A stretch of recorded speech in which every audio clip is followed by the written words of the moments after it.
by our international audience as well as the unique experience with our fellow Filipinos all over the world to be discussing the issues, geopolitical issues that are very vital for existence, in fact, because in our first 30 minutes, I will be doing commentaries on the latest developments, one of which is the imminent announcement of the United States of America allowing Zelensky to use the US and NATO donated missiles, range missiles, target Russian territory. We have a reaction from later on. Opening our discussion this morning, our first 30 minutes warm-up discussion with the very flattering focus of the Philippine Star on our Quito think tank, Asian Century Philippines Strategic Studies Institute Incorporated. Because the Philippine Star has done a series of at least 4 articles on what they call influence operations without naming who behind the influence operations they are identifying us with. You can see, I think we can project the one of the series articles Philippine Star has focused on us. Joshua, can you take a look? I'll wait for that image first. Is what is PhilippineStar.com's fact-checking initiative? Why trust our fact-checkers? This is just one of the 3 or 4 articles they've come out with mentioning our think tank group. But I want to inform everybody, aside from flattering us, we are very happy that they're paying attention to us, although we are such a small operation. Not just us, of course, but others such as Professor Ana Mandogoy, who is our Vice President for External Affairs here in our Mosquito think tank. But also our colleagues and allies such as Sass, Rogando, Sasot, other groups and institutions that are questioning the mainstream narrative that Philippine Star represents, along with Philippine Daily Inquirer, mainstream broadcast media, TV5, BS-CBN, ANC, name them. They're part of a network. Our moderator just arrived. I expected people to be late today because this is the first time we're using our new Asian Century Philippines Center, and the address is not yet public to everyone. It's not yet public, and so we're limiting our live audience to just less than 10 people. We're starting this because we soon will be podcasting regularly, 7 to 8 a.m. of the day. First, Monday, Wednesday, and Friday, and then eventually daily. Okay, let me go back to Philippine Star. So Philippine Star represents a network controlled by the Philippine oligarchy that is in conspiracy, in cahoots, in connivance with the collective West, particularly, of course, the U.S. Media mafia, controlled also by various combinations of the American oligarchs, which even to Americans are now becoming a problem because of the news flow, the use of omission, in reportage to distort public understanding developments in the world. So I would like to point out that the Philippine Star, its series on the so-called influence operations, which we admit we are influence operations. We're trying to influence public opinion by presenting news and the facts and the developments omitted by such mainstream media such as the Philippine Star, omitted by the Philippine Daily Inquirer, omitted by ABS-CBN, by ANC, omitted by what are the other TV5, mainstream broadcast media, on radio omitted by DGMM, DGRH, EZBB in particular, GMA7, by the way, I should mention, is one of the biggest purveyors of fake news in the country. Their main means of distorting the news is through omission. Very important developments. The other side of the story, as so to speak, ika nga, no? The other side of the story they omit. And then the selection of the various angles of a story that they highlight in their headlines, in their primetime news that does not and do not reflect entirety of the developments, meeting context and outright distortions and biased presentations. So Philippine Star, remember, has been presenting our influence operations, but where are they getting their source? What is the source of their information? You will note if you follow those stories closely, they have two sources that they have been citing: Internews and AID data or AID data. And if you look into the background of these two, they are both American funded, US government funded, US aid funded, National Endowment for Democracy, or partners of the US government, partners of various US institutions, including, I have mentioned, US aid. So people should be aware of that. We are also informing you right now. These are American directed disinformation campaigns. I think my next news lined up is about the U.S. Congress passing $1.6 billion to deliver anti-China propaganda. Joshua, is the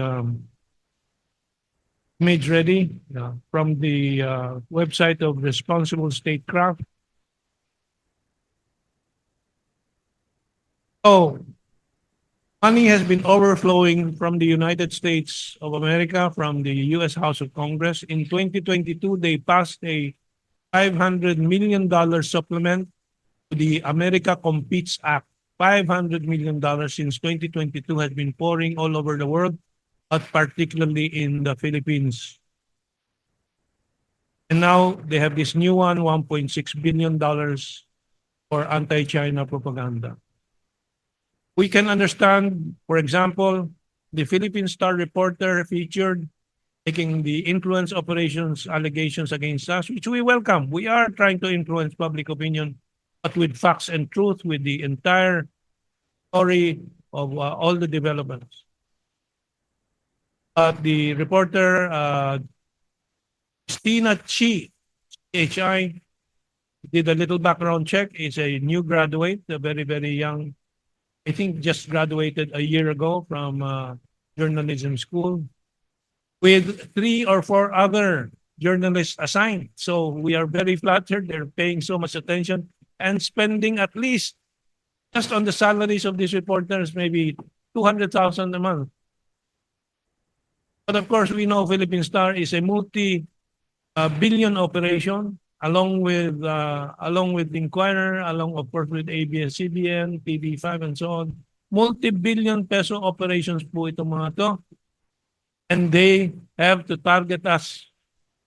Little mosquito think tanks and information operations. So, but that shows the power not of us, but of the truth, the facts that we deliver to the public. So again, be aware. America is spending so many millions, if not billions, in this case, of course, $1.6 billion, to distort the perception of the world about Asia, about all these developments, about China. Let me check my time while we're warming up. And the most significant development in the past 2 days is a word going around already.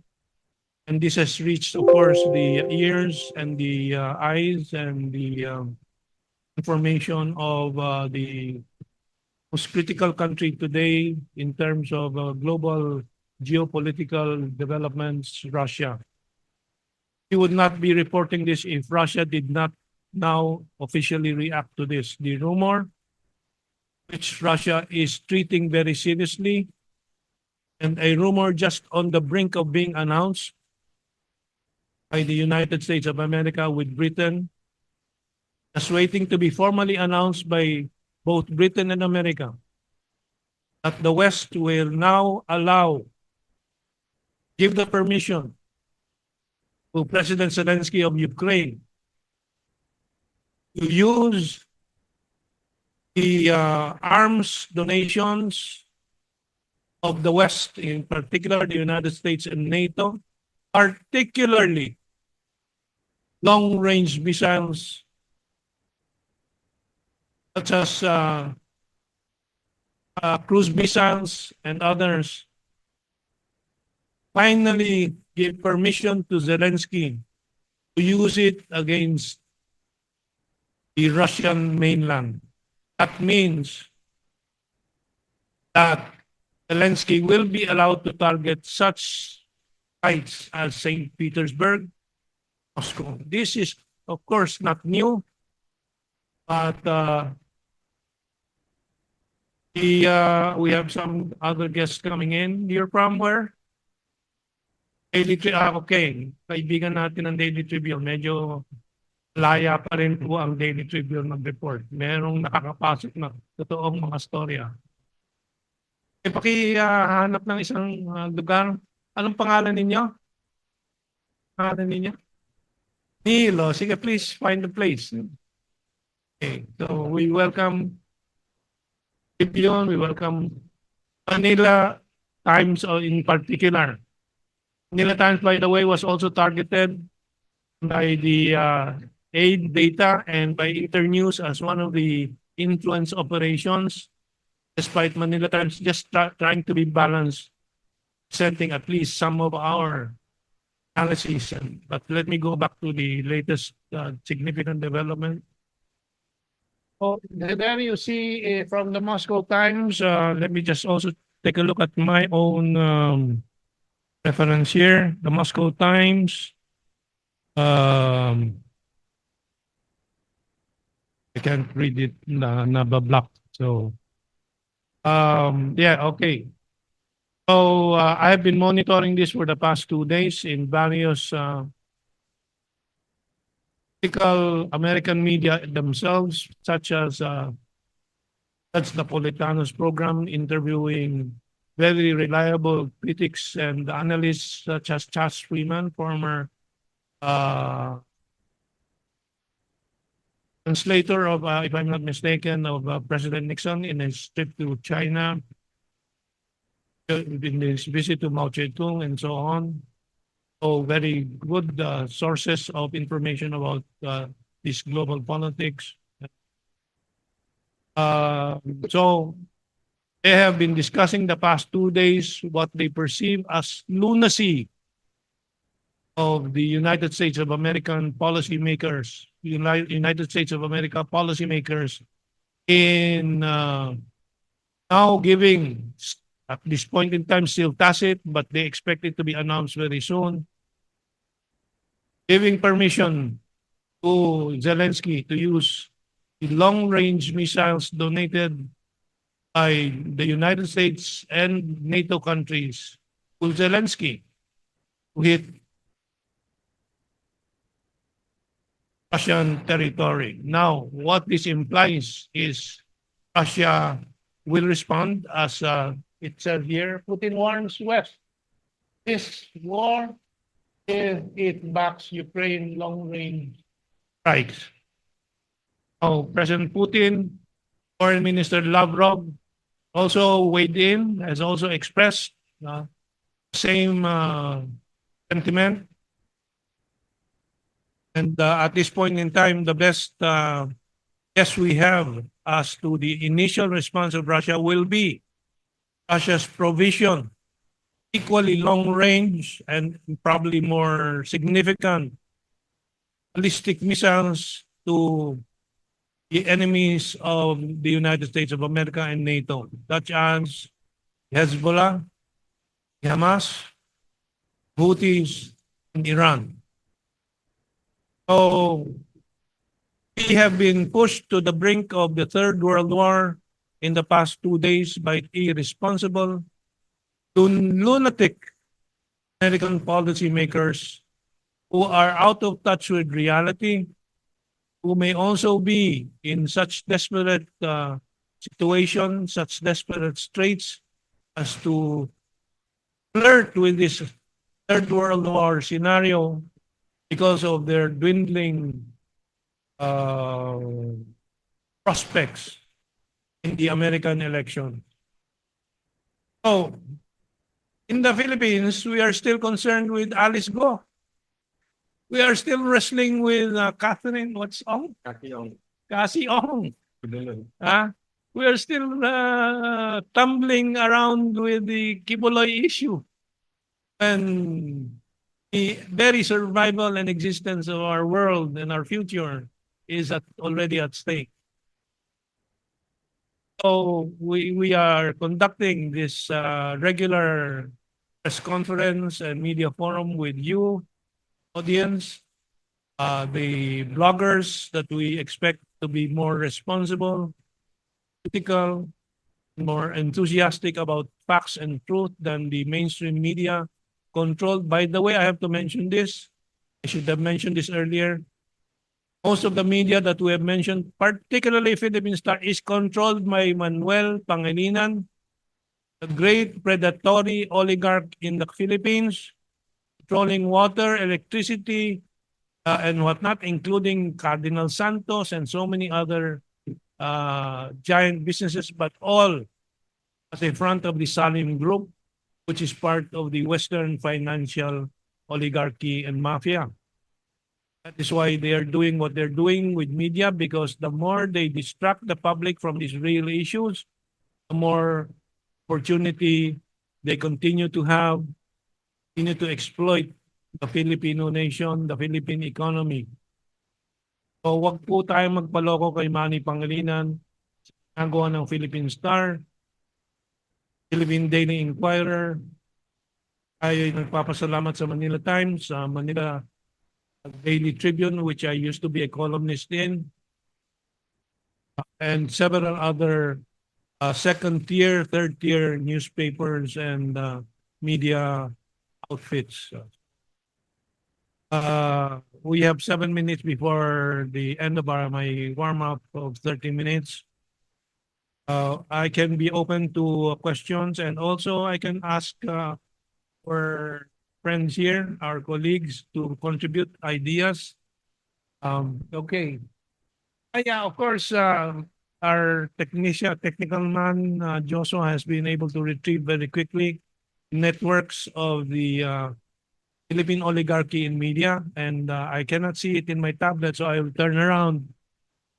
But they're all connected, GMA7. By the way, one of my pet peeves in the giant media is the roly-poly Felipe Gozon of GMA7, who looks cherubic, angelic, very nice.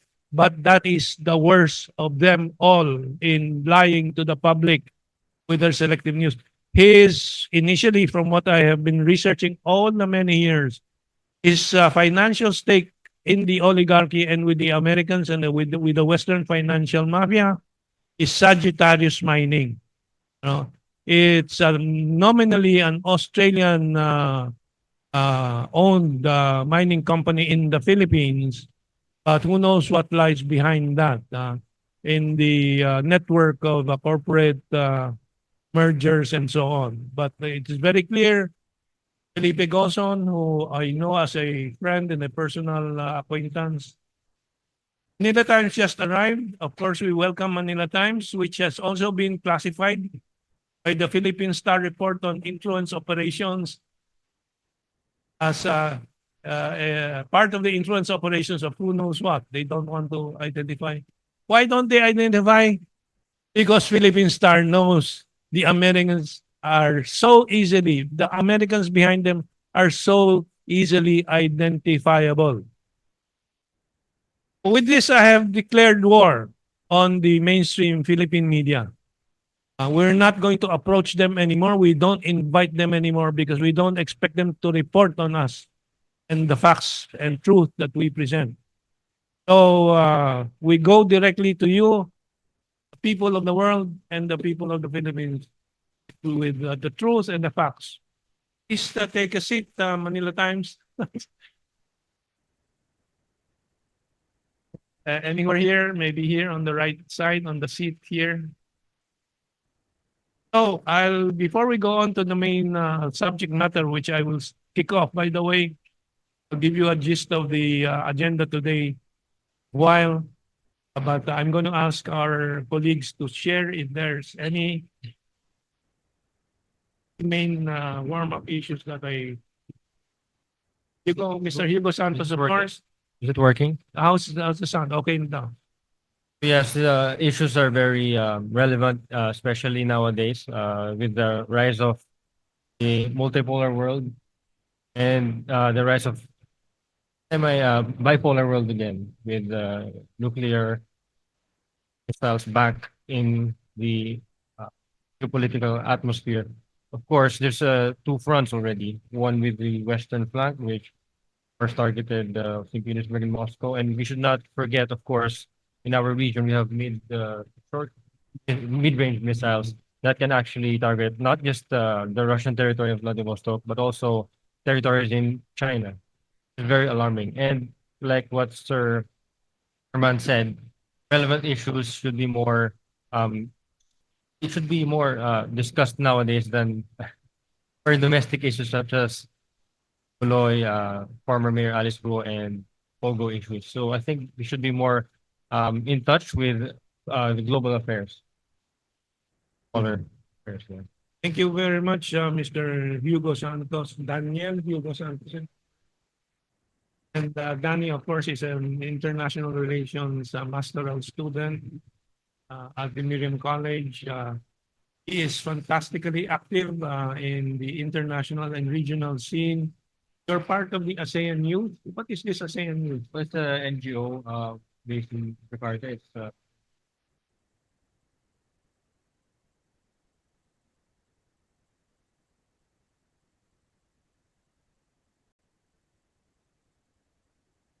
fellow partners.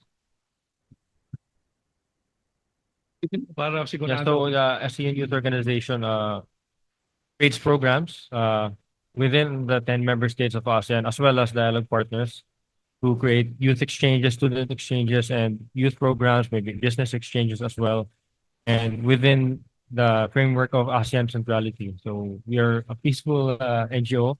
We are non-partisan, and we create programs in each 10 member states. Of course, we have in the Philippines also.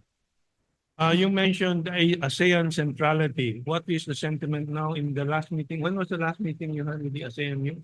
The last one we had was in Jakarta That last year. was, last So it year, was taken around October to November. October. Okay.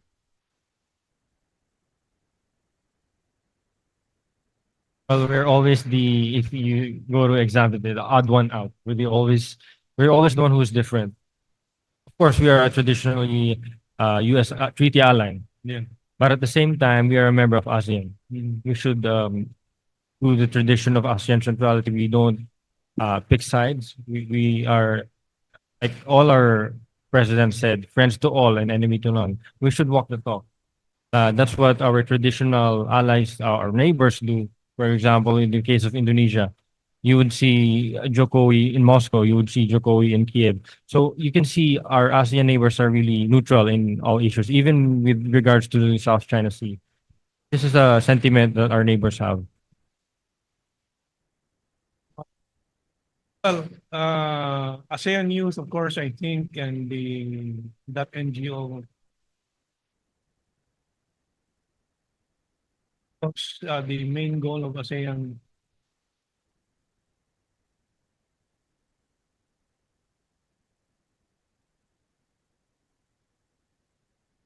Well, of course, the world now is very polarized with hate, the rise of the hate cultures in certain extent, xenophobia and everything. But we should not forget, we have a lot of Chinoy brothers and sisters here. We have a lot of Filipino Chinese community, not to mention even Malaysian Chinese, in Shindo, Indonesian Chinese.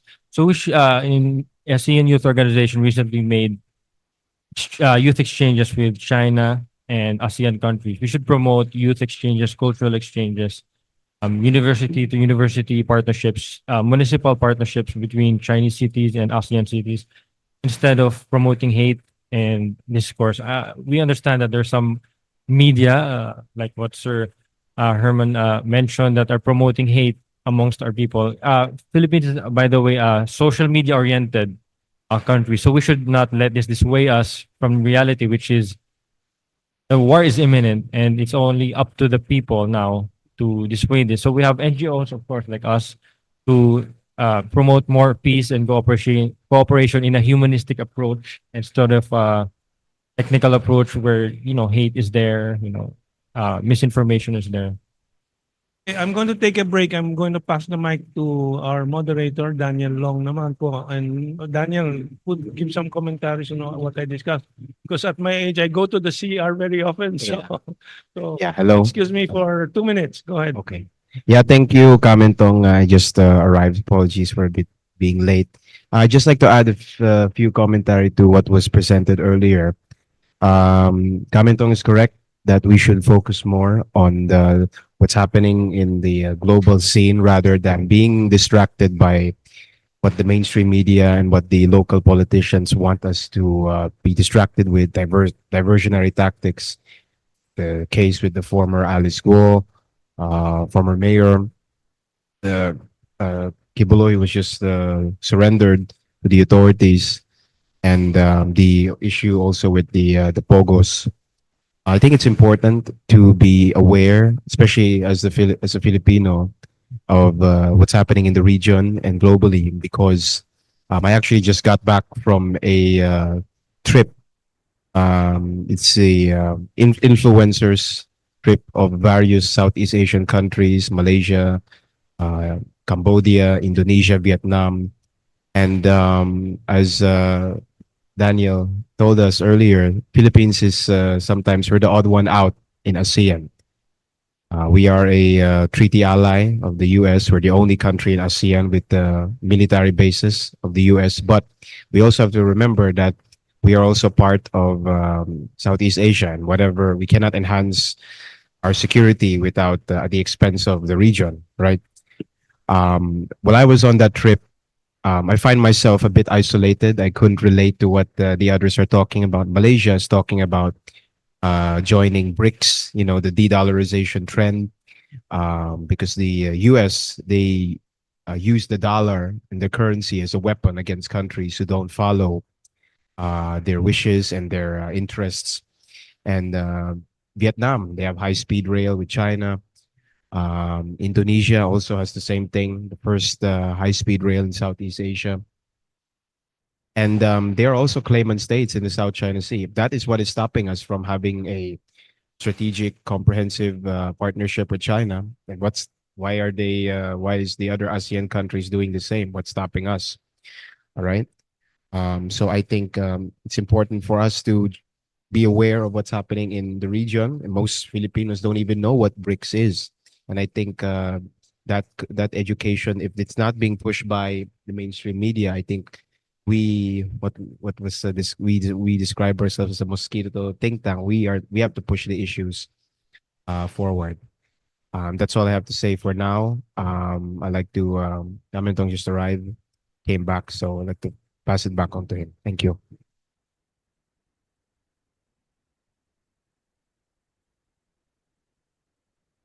Good. Well, we welcome Chris Lucas of the DZRJ. We have three parts to our program today. Of course, Danny Long will be the moderator. To sum up, I'll kick off our discussion today with my paper, Asian paper of the Asian Century Philippines Strategic Studies, September. And the title is Restore Sovereignty, Save the Philippines, followed by our scholar here of international relations, Mr. Hugo Santos, to discuss to make a report on the recent attendance of Mr. Santos at the Eastern Economic Forum in Vladivostok, where he was interviewed by Russia Today, and where he heard and listened to President Vladimir Putin make a speech along with Anwar Ibrahim. That is also very significant. Very happy that we can hear what Anwar Ibrahim has in that forum. Anwar Ibrahim is now coming up to be the leader of ASEAN, recognized by the whole world. So that will be the second part. Finally, we will get a very erudite, as always, presentation from Madam Sasot Rogando, scholar of international relations too. And she will be discussing the, trying to remember title, US, well, basically what the US wants to do in the Philippines, which is a permanent Philippine-China crisis. Anyway, we'll get back to that in a while.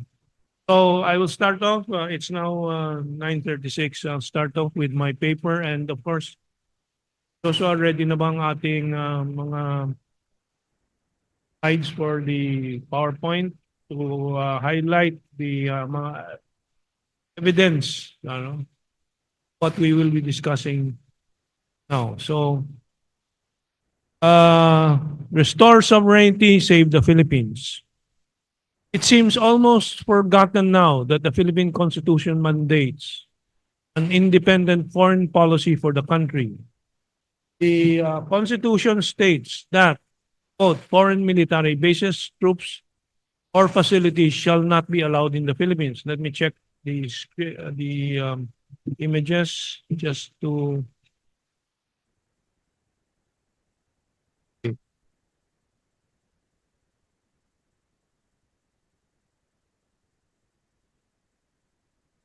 Give me just 5 seconds to.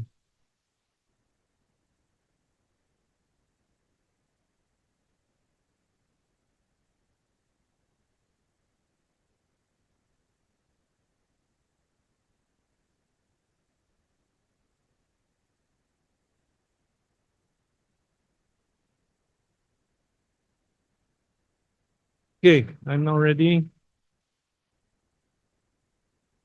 Restore sovereignty, save the Philippines. First image. Let me just.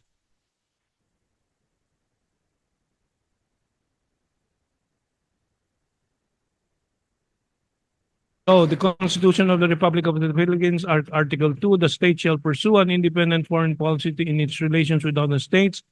The paramount consideration shall be national sovereignty, territorial integrity, national interest, and the right to self-determination. Article 18, however, is very, very important in the transitory provisions, Section 25.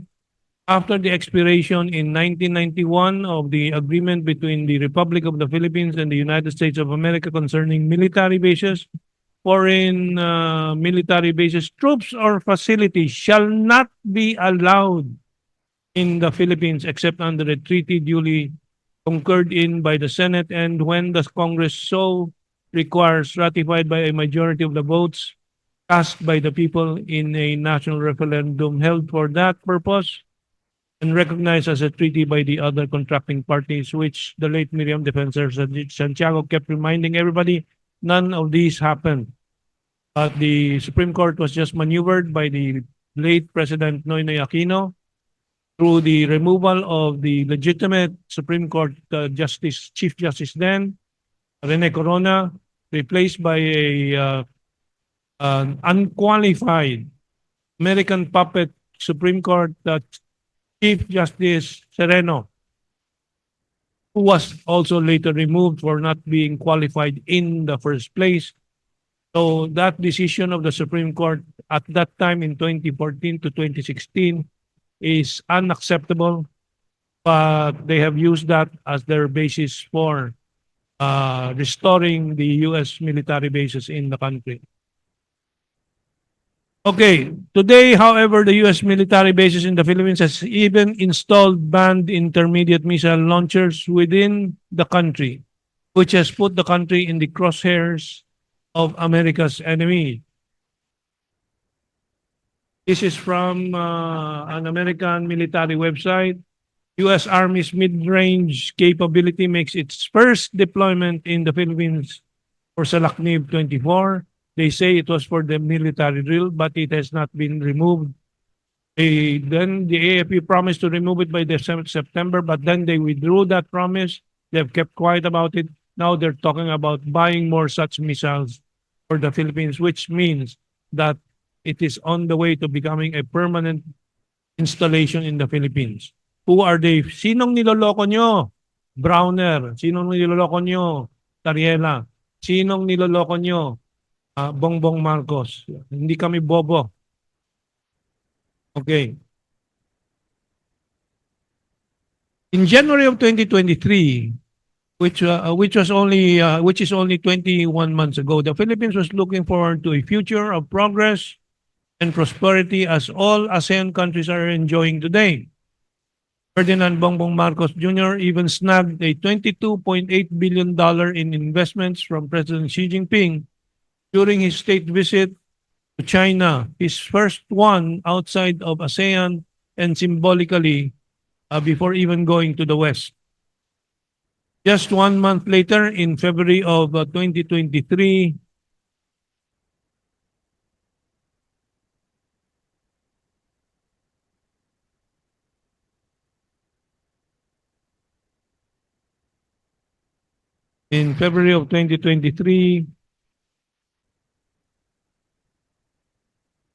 the BBM government announced its agreement with the U.S. for 4 additional U.S. bases in the country in a clear betrayal of the Constitution.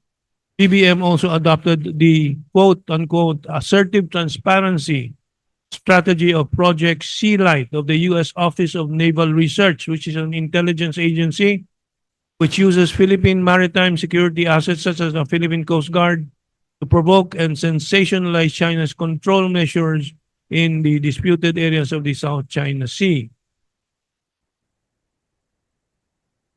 Quickly,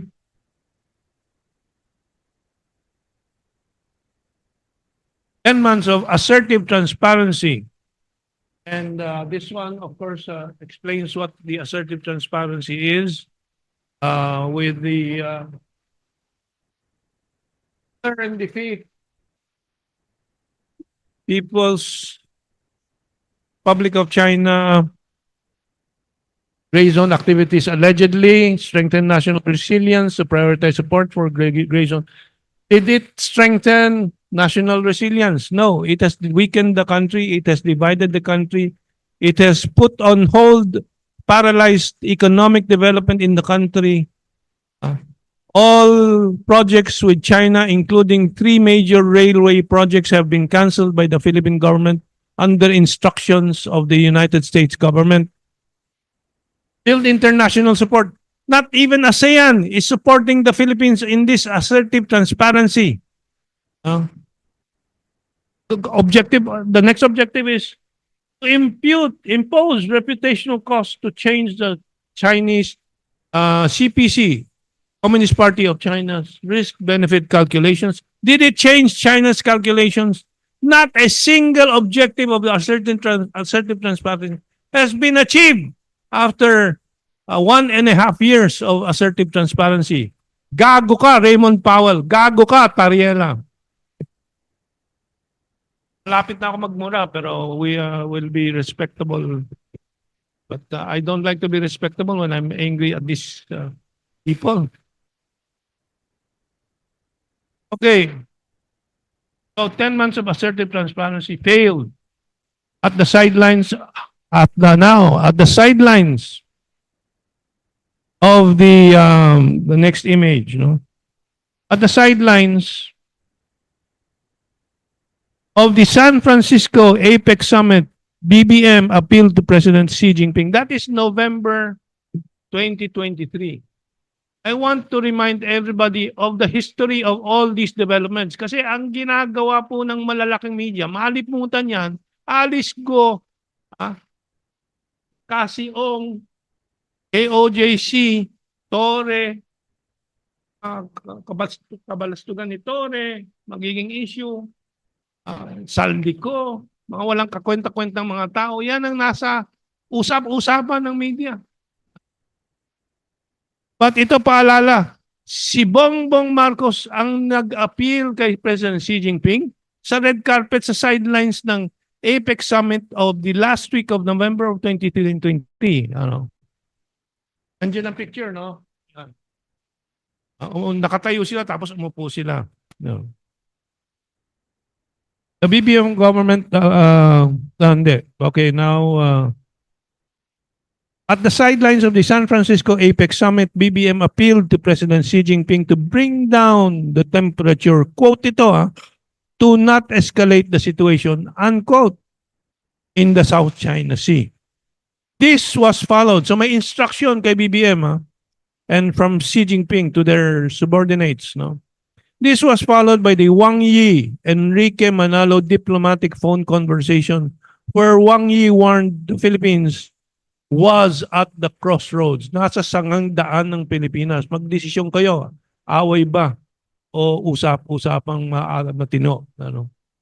This resulted in a new model.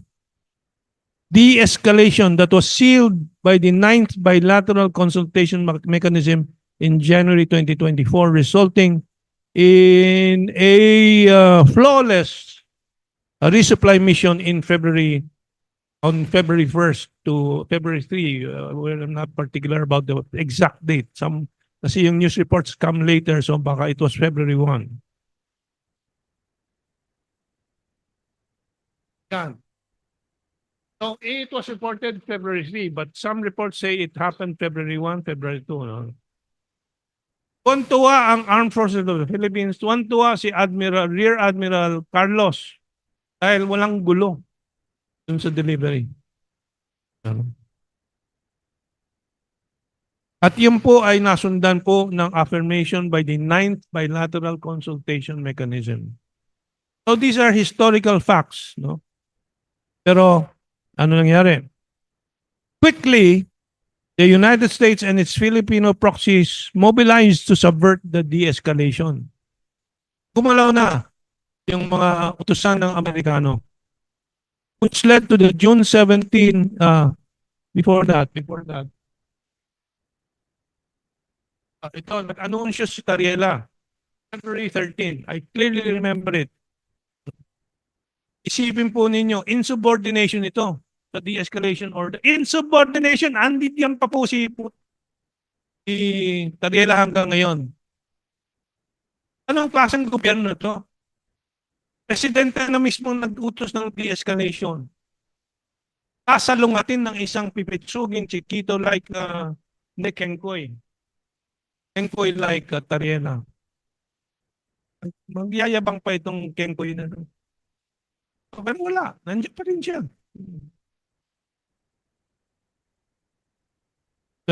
So, ito ay nasundan. Dahil matigas ang ulo, ay sige. Nasundan po ng June 17, 2024, rogue supply mission of the Naval Special Operations Command. Alam po ninyo, naputulan ng hinlalaki. The Chinese Coast Guard stopped the rogue mission. Why do I say rogue mission ordered by Teodoro? Because no other branch of the security establishment knew about it. Kaya galit yung ibang mga security branches. Kaya kayong nasa military, tandaan po ninyo, pag-aralan nyo itong mga to, kayo ang winawalang hiya po ng mga Amerikano. We are of course aware we're being watched by the military intelligence and we are not hiding anything. because we are convincing you, question your government's decisions such as these that go against your mandate to defend the Republic and protect the people. Kayo ang kailangan mag-isip, hindi kami. We are telling you the truth. So the Chinese Coast Guard stopped the rogue mission and boarded the Navy boats, causing major humiliation to the Philippines. Nakalimutan na po po ninyo yan?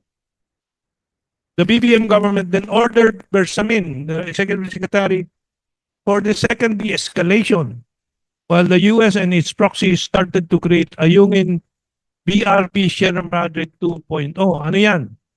At yung Sabinasyon at yung BRP Sierra Madre. Hindi na nila magalaw yung Ayungin Show kasi nagkaroon na ng second de-escalation na utos ng through Bersamin. Gumawa sila ng bagong sentro ng kontrobersya, yung BRP Sierra Madre sa Sabina Shore or Escoda Shore. Ano sabi ko? Teresa Magbanwa. Okay. This time, with the semi-grounded BRP Teresa Magbanwa. It promises a comfort for a fool kasi since August of 2023, anong parinig nila Tarela? Anong parinig nila Gibochedoro? The US escort or the Philippine resupply mission. Isang taon na. Hanggang ngayon, wala pang escort. Umatas nga Amerikano sa escort. Yan, mga tonto ng mga Tarelang yan, no? Okay. It promises a comfort for a fool. I got that quote. Hoping for American support because of the 1951 Mutual Defense Treaty. And, quote, U.S. Coast Guard escorts, unquote, for the supply mission had been promised since August 2023. The Philippine proxies continue to wait for the U.S. cavalry. The BRP's Teresa Magbanwa is now surrounded by dozens of Chinese Coast Guard ships and countless maritime volunteer boats or ships. On September 2nd, 2024, the DFA Secretary Manalo admits he is back to square one and, quote, from his own words, seeking possible new approaches. We have made the necessary approaches to China. O di nakiusap ulit. At ngayon po, may 10th bilateral mechanism sa Shanghai po. The DFA Undersecretary Teresa Lazaro with the Chinese Vice Minister of Foreign Affairs. I cannot remember the name at the moment. The U.S. assertive transparency is at a dead end, and so is BBM's pivot to America. The nation has been divided by America's pursuit of vengeance against sovereign Filipinos like the Dutertes, invited nuclear devastation by forcing U.S. missiles in the country, motivated a gloomy investment climate that has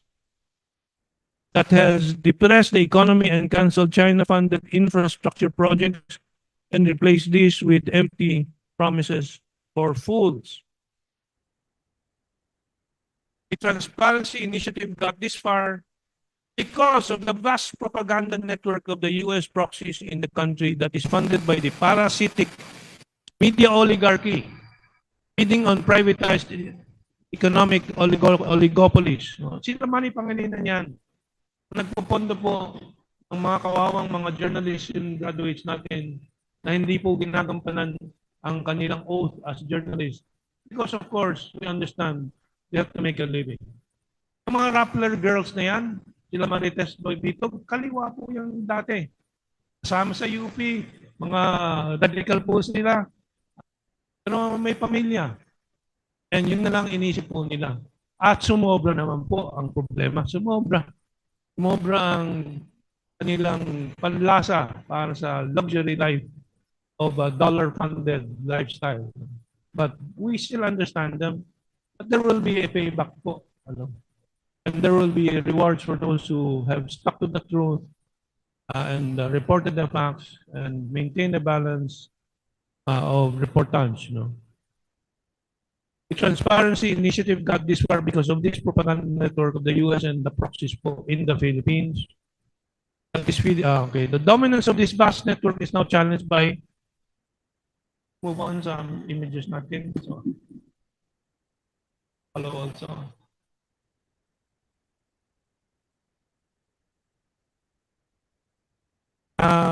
Sa daanan natin.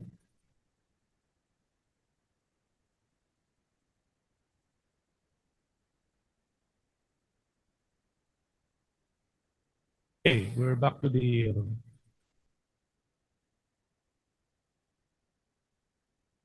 so the dominance of the vast network is now challenged by mosquito think tanks like us and small-time independent public intellectuals and bloggers like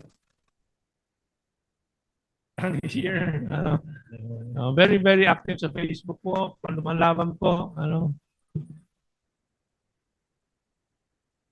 And this challenge from people like us, to the extent that the GMA7 has had to lead a panata laban sa fake news. Si sino ba yan? Felipe Gozon daw. Pag-lead laban sa fake news, siya ang leader ng pinaka-fake news. No?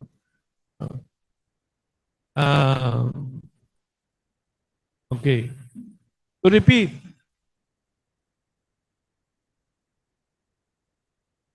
Minister Wang Yi's advice to Secretary Enrique Manalo during the December 2023 phone conversation on de-escalation, quote, the China and the Philippines relations now stands at a crossroad. With its future to be decided, the Philippine side must act with caution. That is why the title of our position paper, Restore Sovereignty, Save the Philippines. One fork in the road leads to Armageddon, meaning nuclear devastation ng missiles targeted at the Philippines, and the other to the highway now traveled by the global majority, including ASEAN, the BRICS countries, the BRICS road, the multipolar world of peace and prosperity. Yun po ang kabilang tanga ng sangang daan. Gera at malagim na pagguho po ng ating lipunan sa nuclear war, or dito po tayo sa prosperity and peace, kung saan lahat ng mga ASEAN countries are joining except Bongbong Marcos. I am not saying the Philippines because the Philippines will not join the disaster ahead in cooperating with the Americans. The Philippines wants to go back to the path of peace and prosperity. So let's talk about China. China's construction of a shared future. During his speech at the prestigious Manila Forum on August 22, 2024, Chinese Ambassador Huang Xilian proposed the vision of a greater Manila Bay Area Economic Growth Center. This follows from the China-led Asian Infrastructure Investment Bank, $1 billion loan to the Bataan-Cavite Interlink Bridge that would realize inclusive and sustainable Greater Manila area growth. There is much more of the same going forward. From 2016 to 2022, China and the Philippines enjoyed the fruits of cooperation, infrastructure projects such as Chico River Irrigation Dam, the Pasig River bridges, of which only 2 sa 4 na Chinese bridges for Pasig River has been constructed. Yung dalawa, nalimutan na ng gobyerno. Sa traffic po natin, yung dalawang dagdag na bridge po na to make it 4 would have helped so much. Pero walang kakwenta-kwentang gobyerno ni BBM. Yang lahat ng mga infrastruktura na tinutulungan tayo ng China na matayo ay kanilang sinasantabi. What kind of government is that? The Kaliwa Dam, the Davao-Bukana Bridge, and many private sector investment that enhance the quality of the life of Filipino. From the cheaper dito telecommunication, mas mura talaga po yung dito. To countless renewable energy projects and many others. Tuloy-tuloy pa rin po ang mga solar energy projects that China is constructing with Filipino partners and so on. Ang dami po niyan. Walang balita sa GMA7 nito mga to. The economy was robust with 2 million Chinese tourists spending $2.3 billion and that brought the Philippine tourism arrivals to almost 9 million total in 2019. Today, less than 350,000 Chinese tourists have come for a total, and total tourism dropped to only 3.3 million. May counting, I have to edit this, no? Under Duterte, the Philippines became China's top banana source and was able to open the latter's durian and avocado market. Today, Vietnam bananas have overtaken the Philippines. So, tinalo na tayo ng Vietnam. The US-Japan promises. The US, let me check again my slides.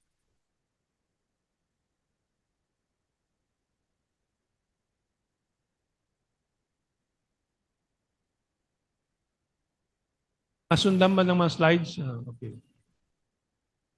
Vietnam overtakes Philippines as largest banana exporter to China.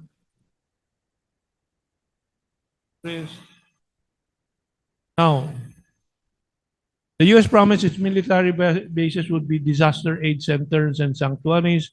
Several typhoons and floods have come and gone, and no aid has been seen, save for some PR photos of U.S. aid and Ambassador Carlson. The U.S. promise of a progressive Luzon economic corridor has been reduced from 28 to 10 projects. 28 to 10 projects yung Luzon Economic Corridor na pinomesa po ng Estados Unidos. And these are just still promises, even these 10. The promises have been reduced from 28 to 10. But the 10 are still just promises.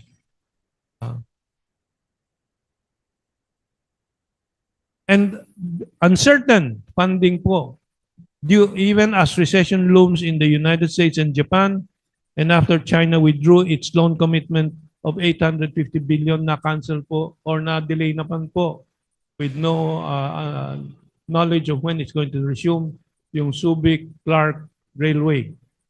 Withdraw on China ng $850 million loan po dyan.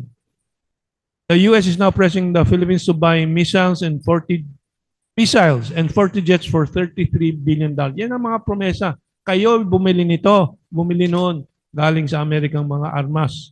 Pero plano, there is a much ballyhooed $500 million foreign military financing for 5 years that will enable the Philippines AFP and Coast Guard to exclusively acquire U.S. military equipment. All these are promises the U.S. Congress has yet to approve. The U.S. has ruled out, even refuses to discuss the Philippine-U.S. Free Trade Agreement to help Philippine exports. Wala po. Walang free trade agreement with the United States, samantalang with China through the RCEP, Regional Comprehensive Economic Partnership, ay napakaraming trade privileges po ang Pilipinas for its exports. U.S. help is merely to refer the Philippines to South Korea, Israel, and other U.S. allies' defense industries so that they can buy old models of warplanes, ships, drones, anti-ship missiles, without C4I. Yung BrahMos missile, pinagmamalaki ng AFP. Walang C4I. Anong C4I? Control, I forget, military term po yan. Four eyes. No? And the last is, ano din na ba? Command, control, communication, and computer intelligence. Wala tayo niyan, pero may missiles tayong BrahMos. So anong silbi? This is from, I think, anong source ko dito?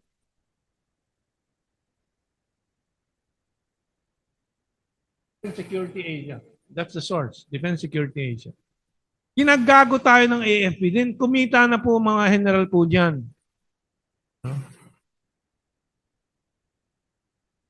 Okay.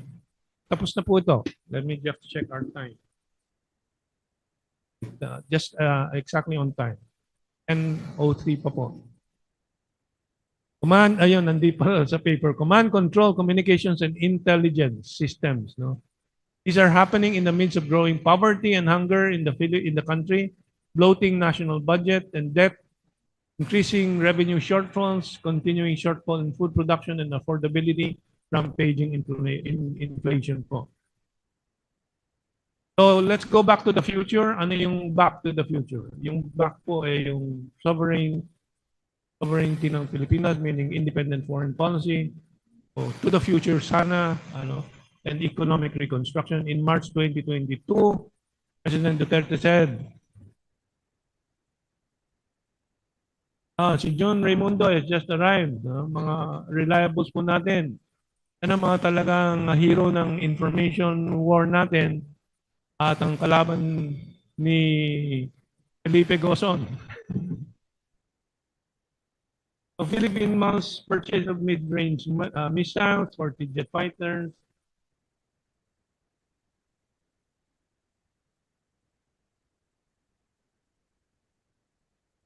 Okay. US rules out free trade deal with the Philippines. You showed that already. Okay, ito na. Honor exploration deal with China, sabi po ni Presidente Duterte, pero ito ay nasabotahin po ni Teddy Boy Locsin, kaya hindi natuloy. In March of 2022, President Duterte said the Philippines must honor a joint 60-40 oil and gas exploration agreement with Beijing. That, if not for the sabotage, would now be profiting Filipinos. Kung natuloy lang po yung deal na yon, kumikita na po ang Pilipinas 2022 or na 2022 po itong call ni Duterte. This joint exploration agreement is going back to our sovereign past to build a prosperous future. That's the way to win in all the disputes, meaning win-win po tayo, panalo po tayo, as well as the other side. From there, we can restore the 22.8 billion project financing from President Xi Jinping in January 2023. And then revive the 1,100-kilometer Mindanao Circumferential Rail, the Bicol South Rail, achieve the Greater Manila Bay Area vision, equal if not beat our ASEAN peers in friendly and friendship competition, and for a middle power, that's a win-win all the way.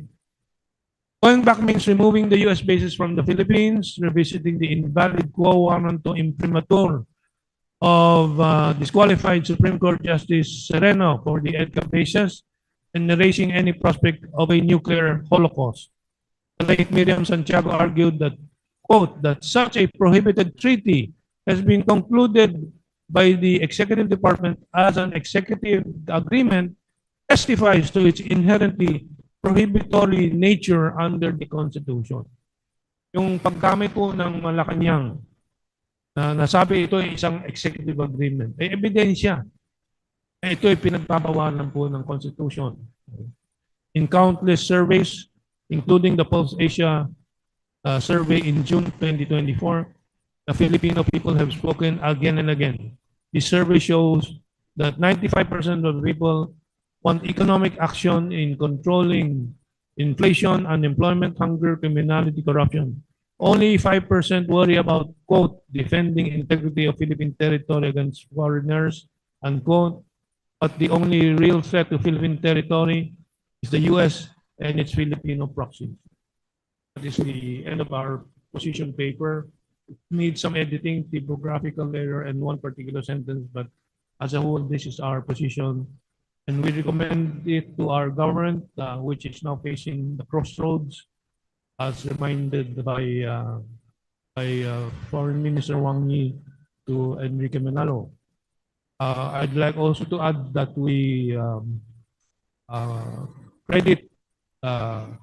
give credit where credit is due to some elements of the Department of Foreign Affairs, which is moderating the hawks and the US proxies in the armed forces of the Philippines.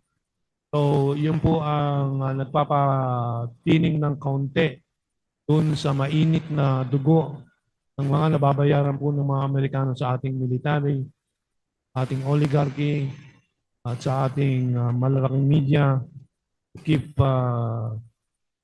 stirring the waters for tension and the assertive transparency. So with that, any questions, Danny? Ating mga kasama sa internet, may questions pa? Okay, I'll just read from the screen. Okay, Sita Espinola, mabuti, kumikilos na lahat para sa ating bansa. Anita Ruinart, magandang araw po, Kamentong at sa lahat. Jean Sarmiento, our government is so close-minded with having relations other than the United States. Hitchhiker, mabuhay Kamentong, I wish you to stay healthy and live longer pa para may boses naman kaming mga na maliliit. Okay. Questions, I'll look for questions. Sabi ni Patatotini, World War III has started since the turn of the century. The initial battleground is cyberspace. Okay. Question ba?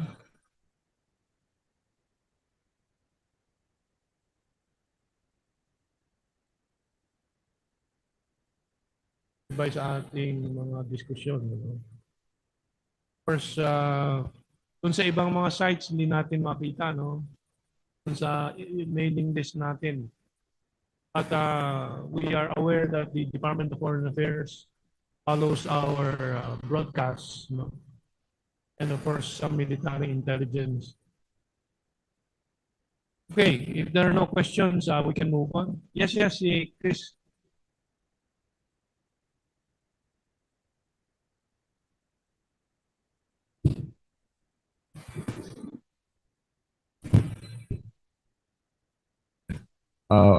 Given na meron ng mga armas pandigma ang Estados Unidos dito sa ating bansa, ano ang implikasyon nito sa Pilipinas? Ano ang Implication ng mga armaments ng US na nandito na ngayon sa bansa, sa mga EDCA sites? Joshua, can you flash again the Putin image and slide? No? Nagsalita na po si President Putin ng Russia and Foreign Minister Lavrov ng Russia. Dahil itong mga naka-installa na Typhoon missile launchers that is capable of launching mid-range including intermediate range missiles. Ibanta rin po hindi lang sa China. Of course, China has also issued its reaction. But I'm particularly referring to Russia because akala ng marami napakalayo ng Russia. Abot po yan. Kaya nag-react na po si President Putin at si Foreign Minister Lavrov ng Russia. Nasa crosshairs na ang Pilipinas. So, kailangan bigyan po natin ng pansin po ito, tayong mga mamamayan, kasi ayaw po mabigyan ng gobyerno ng seryosong pansin po ito. Sadya po yan dahil po utos po sa Amerikano. Bakit naman gusto ng Amerikano ng gera? Well, nakita naman po natin sa buong kasaysayan ng Estados Unidos mula 1945, katapusan po ng Second World War hanggang ngayon, puro gera lang po ang kanilang ini-sponsor sa Korea, Korean War, Vietnam War, Syria, Libya, Afghanistan, ngayon sa West Bank, sa Israel versus Gaza, Palestinians, doon sa Ukraine po. And yan po has created a 500% increase in the US defense industry stock market value. 500% ang tinaas ng stock market value ng mga gumagawa ng armas sa Estados Unidos. Naintindihan ba ninyo lahat? Paano kahalaga itong laban natin na matanggal po ang mga Amerikano sa Pilipinas? I think yung last slide ko, can we flash it again? Kung natin kalimutan ng kasaysayan, that's why when we discuss with you, we always go back monthly history, yearly history, and 10-year history po. So, marami pong nagubulag-bulagan po sa kasaysayan ng Estados Unidos sa Pilipinas.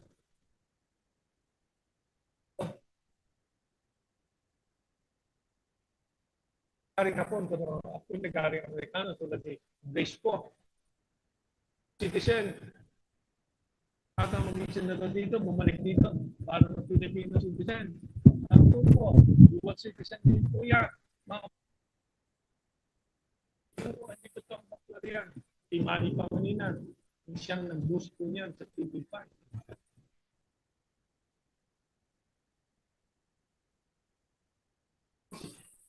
Yeah, sorry. Okay, narinig ba yung mga yun? Medyo mahina. Okay. So with that, maybe we can move on, Danny. No? Okay, because I have to go to the okay.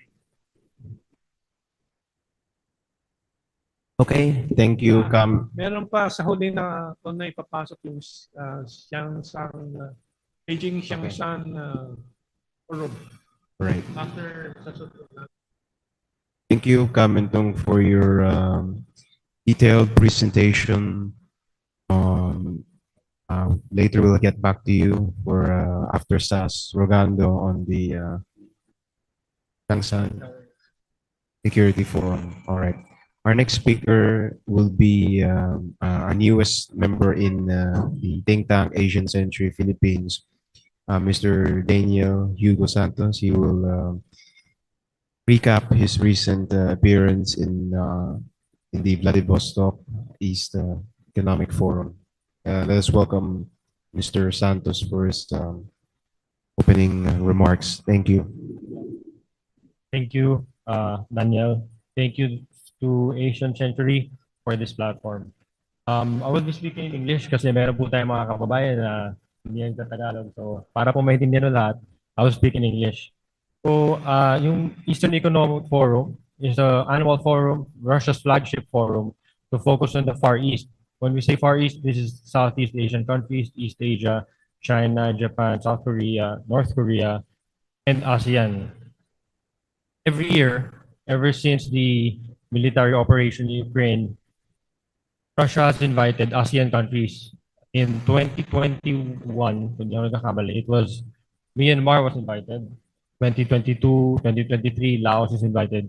This year, Malaysia is invited as a special guest. Particularly, Prime Minister Anwar Ibrahim personally appeared in Vladivostok in the plenary session of the Eastern Economic Forum. The Economic Forum is no different from World Economic Forum, BOA Forum in Hainan, but this time we are going to the political side, which is the plenary session in which Russian President Vladimir Putin was in. Ito po, Russian President Putin, Prime Minister Anwar Ibrahim, and Chinese Vice President Han Zheng. So, as you know, Philippines is a claimant of the South China Sea, as well as Malaysia, Vietnam. However, you can see Malaysia here, sabi nga po ni Sir Herman, Malaysia has a leading role in ASEAN. Why? Because it extended its interest in being a member of BRICS. If not everyone knows about BRICS, but it's Brazil, Russia, India, China, South Africa. With the extension of newer members, if you remember last year, Indonesian President Joko Widodo was in South Africa to attend the 2023 BRICS Summit. So now, Prime Minister Ibrahim went to India before this to express his interest on being a member of BRICS for national interest. So Malaysia is focused on national interest more than geopolitical tidings, no? And ito po yung hedging that we call. You need the peace. You need to be allies with everyone. You have to be friends with everyone in a multipolar world. Lalo na if ating na yung daigdig ngayon. So, meron po ba tayong ano dyan? So, yung Eastern Economic Forum, we have like youth sectors from the Global South. Bakit po sinabing Global South? We can even call it the global majority. So, other than the Philippines, I was there, Indonesia is there, Nigeria is there, Egypt na, sa likod po siya. So, we have delegates from all over the world. So, ang Russia, they're not really picking any sides pagdating sa globalization. Everyone is welcome. So why do I say Russia? Because see, India is there, no? BRICS member yan. Indonesia, South Africa, and particularly Malaysia wants to be a mediator role in the South China Sea, particularly in the plenary session with President Putin in front of Vice President Han Zheng. Malaysia said it wants to talk to the Philippines because of the situation in the South China Sea, which is very alarming. Anwar Ibrahim said it multiple times that he's been talking to President Marcos regarding the South China Sea. And Malaysia wants to be a semiconductor-led industry with the developments of the Taiwan Strait. As you know, the Taiwan Strait has been an ongoing issue ever since the visit of Nancy Pelosi. So Malaysia wants to be an alternative market for semiconductor, which I think, in personal opinion, the Philippines has a potential in, if only our foreign policy is more multipolar. And Malaysia said, despite being China's friend, Kuala Lumpur and Beijing has been building their relations in all administrations, from Mahathir to Najib to Anwar. Why I keep on saying Malaysia? Because they've been drilling oil in Petronas in the South China Sea while having a dispute with China. So economic interests are priority, even if there's a dispute. So they're also a claimant in the region, but at the same time, they're also prioritizing their national interests. This also goes with visiting Russia. which could raise some eyebrows between Kuala Lumpur and Moscow. But of course, Malaysia, like what Sir Herman said, is a leading ASEAN in this role. And I'm not going to be surprised if the likes of Prabowo, incoming President Prabowo, and other ASEAN leaders will follow his footsteps in building relations with, let's call it BRICS superpowers, vis-a-vis India, vis-a-vis China, vis-a-vis Russia, regional, no? And so the mediation role of Malaysia plays a big part in the world, considering a Muslim majority country. So the sentiment with Russia is there because Russia is somewhat called a Muslim friendly country. So Prabowo was in Moscow in July to meet with President Putin. So you can see Muslim countries in ASEAN, like Indonesia, Malaysia, are building ties with Moscow despite the sanctions. And the Eastern Economic Forum has a huge dialogue between ASEAN-Russia dialogue. So Russia is a big dialogue partner of ASEAN. And this is something that both Malaysia, Indonesia, and Vietnam, of course, has been significant with President Putin's recent visit to Vietnam. This shows that Russia is very interested in the region, particularly with ASEAN. Most ASEAN countries, as I said, ASEAN centrality, are not affected by sanction, at least with secondary pressure. If you remember, we were supposed to get military helicopters from Russia. However, due to secondary sanctions, it didn't push through. So this is something, a sentiment that the Philippines has because we are well known to be a treaty ally. But we also have to balance it the way Malaysia does. And during this forum, Malaysia will be the chair next year of ASEAN 2025. Before us, kasi we are 2026. So Malaysian Prime Minister Anwar Ibrahim invited President Vladimir Putin to visit next year Malaysia for the chairmanship of ASEAN. So as you can see, more and more ASEAN countries are cozying up with Russia despite sanctions, despite the possible pressures, because economy first, national interest first, instead of domestic policies that may backpedal them. And lastly, I would like to say that Philippines is one of the founding members of ASEAN. We're what they call Big Five, no? And we should be following, or at least following the footsteps of our sa Tagalog, parating bansa, na we should balance our relations with all superpowers, especially in global ASEAN dialogue partners, China, Russia, India, at least these three. Because in the region, they're closer to us compared to our Western friends. So we should balance our relationship and try to get the best of all worlds. Thank you. Right, back to Sir Herman. Thank you very much, Hugo Santos. And talaga yung pakiramdam na nandun tayo, no? At nakukwentan ni Hugo Santos yung but there are many important points there that and reminders from Hugo that I think is very important for our public to keep in mind and reflect upon. But anong atmosphere anong pakiramdam mo when you're engaged with them and then you think about our situation in the country? Well, so we had a conversation with there was like a question and answer session with the Russian Ministry of Foreign Affairs, particularly Office of Foreign Minister Lavrov under spokesperson Zaharova. And of course, the Philippines is always welcome in multilateral forum. Russia is not a country na in Tagalog, sino kakampi mo? They're not polarizing. So even if the Philippines is a treaty ally of the US and traditional US ally, they still welcome the Manila's incentives when it comes to trade, e-commerce, and everything. Because don't forget, like what Sir Herman said, the administration doesn't dictate the people of the Philippines. We're here for business. We're here for national interest, but we still need backing from the government. They're even surprised that the trend now in the global majority is peace, prosperity. Let's all make money. Let's make our country better because we're a middle income country, developing country.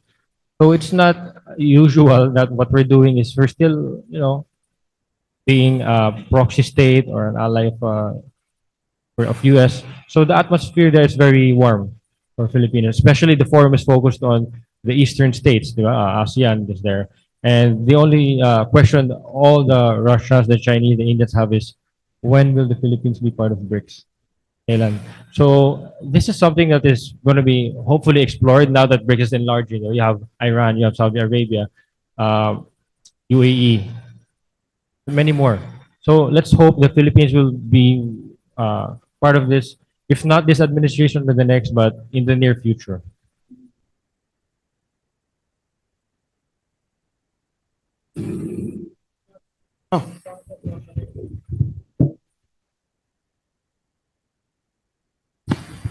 Mentioned a while ago. So in what degree of importance is South China's dispute being discussed among the CNU? Thank you, sir, for the question. Well, we are a nonpartisan, ASEAN Youth, no, a nonpartisan organization. However, we do cultural exchanges, promoting cultures of our countries, our communities, educational exchanges. If you see, meron po tayong, for example, Tsinghua University and exchange with some Philippine universities. So we want South China Sea is an elephant in the room. It's always going to be discussed. But this is just one part of the relationship between the Philippines and China, or Malaysia and China. So we should promote more on sports, student exchanges, cultural exchanges, trade exchanges. Meron pong Ka-Expo, China ASEAN Expo, which I think is somewhere in southern China. Something similar to this. So ASEAN Youth Organization, we're promoting peace and harmony and cultural exchanges, youth empowerment with ASEAN and dialogue partners. Since you mentioned South China Sea, of course, China is a dialogue partner. So we don't like to promote hate and the atmosphere of xenophobia, which is slowly growing, by the way, among our youth. So more on peace, prosperity, and collaboration, no matter what ethnicity, no matter the dispute, no? Because in South China Sea, that's an issue in sa social media, policymakers. But there's another side of ASEAN-China relations, which is NGOs such as ASEAN Youth Organization. I hope I answered your questions, sir. Maraming salamat. Thank you.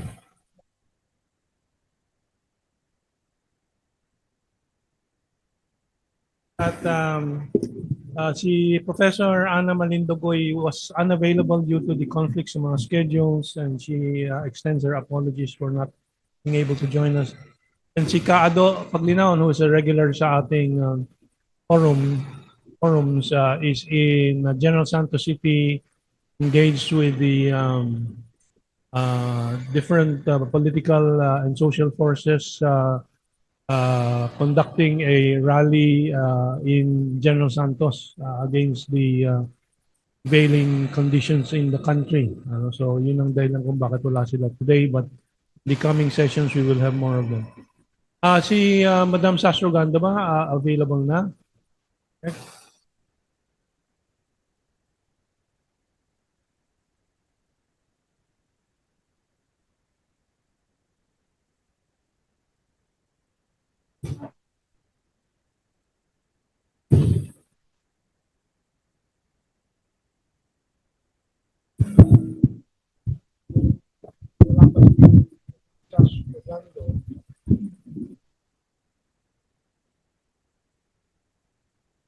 Late but better late than never. Yeah, meron pa.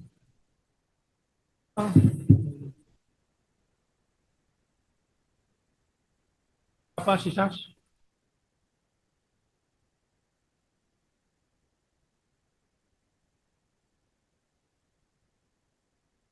Okay. Okay lang. I mean, she has participated very frequently.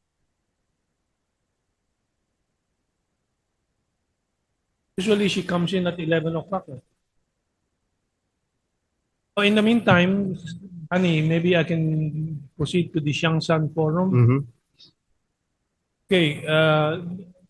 Tapos yung mga slides ko ba sa Xiangshan Forum na-receive mo? Folder ko. Xiangshan Forum.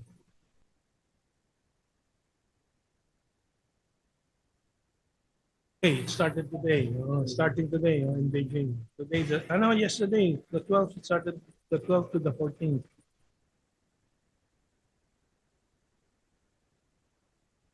Anyway, kahapon po nag-convene ang Beijing Xiangshan Forum. Beijing, no? ang counterpart ng China's defense discussion and dialogue to the Shangri-La Security Dialogue ng Singapore, actually sponsored by London-based institute, the International Institute for Strategic Studies, IISS, a British institution, which has actually served as a platform for US defense policy projection dito sa region po ng Asia. So I prepared an article on this, and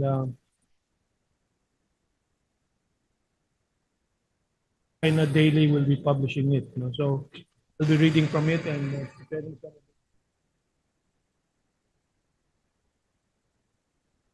the tema ng Beijing Xiangshan Forum. So the 11th Beijing Xiangshan Forum in 2024 this year, with its enormously important theme of promoting peace for a shared future, is an extremely timely opportunity to bring Asia-Pacific and global majority community for dialogue and discussion to map the path to continuing world peace, progress, and prosperity through common and indivisible security. Now, I'll explain itong indivisible security in a while. With 500 delegates from more than 100 countries and international organizations attending the Beijing Xiangshan Forum, and over 200 experts and scholars exchanging analysis and views on how the world can move forward with the global peace agenda, information from these discussions spreading and reverberating across the world's traditional and new media, mankind's awareness about the need for peace action will certainly be enhanced. An atmosphere of tension and conflict has been rising in regions around the world, where the collective West, led by the United States, has been sowing strategic turmoil. It is no secret that the conflicts raging in the Eastern European and West Asian fronts, in Ukraine and Gaza, are workings of US proxy wars. It's also no secret, especially to us in the Philippines, in the Association of Southeast Asian Nations, ASEAN, that the US seeks to spread the strategy of tension to Asia. The malevolent intentions of the merchants of war could not be hidden from the global public in the May 31 to June 2nd convening of the 21st Shangri-La Dialogue held in Singapore, an annual event sponsored by the London-based International Institute for Strategic Studies, which has been described by many independent experts as a platform to stir up issues that create tension and conflict in Asia, as well as to bash China. 21st Shangri-La Dialogue was clearly made into a platform to project the US campaign to vilify China by highlighting the US willing stooge in Asia today, Philippine President Bongbong Marcos, as keynote speaker of the event to expound on the US scripted South China Sea grumblings of US Filipino proxies that ASEAN and China have agreed to resolve respectfully and peacefully through dialogue and win-win strategies.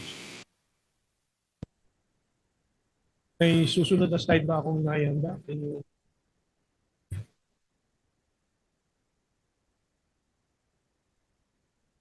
At this Beijing Xiangshan Forum has some good signs, which we will go on to think. The Philippines is being dragged into the next proxy war the US is setting the stage for, imposing on the country the installation of intermediate and medium-range missile launchers that have caused even Russia to take notice and express concern. In reaction, Russian Foreign Minister Sergei Lavrov has said, quote, implementation by the Americans of plans to deploy ground-based medium and shorter-range missiles will not remain without our reaction, unquote. So, nangangako ang Russia na magre-react sila dito sa mga deployment ng missiles. The issue of peace is indeed a vital concern of the Philippines today, and we look forward to the exchange of ideas and views on the promotion of peace in our region, in the world at the Beijing Xiangshan Forum, as well as to the visionary leadership for global peace of China effort in the President Xi Jinping Global Security Initiative to lay the foundation for world peace this our Asian century. Beijing Xiangshan Forum will highlight China's peacemaking role in global politics today, demonstrated in many breakthrough negotiations brokered by China between contending nations, such as restoring the amicable relations between Iran and Saudi Arabia, keeping the lines of communication open between Ukraine and Russia, paving the way to the unity of Palestinian parties preparing for a two-state solution, and innumerable other peace initiatives. With the 11th Beijing Xiangshan Forum, China provides a platform for the world to talk inclusively about the ways to world peace, amid the myriad challenges placed in the path of common understanding, common indivisible security among all nations. It will definitely present a clear alternative that is bright, hopeful, and positive for global harmony, in contrast to the pessimistic outlook the Shangri-La Dialogue presented. So, nakapost ko dito, point plan of President Xi Jinping sa Global Security Initiative.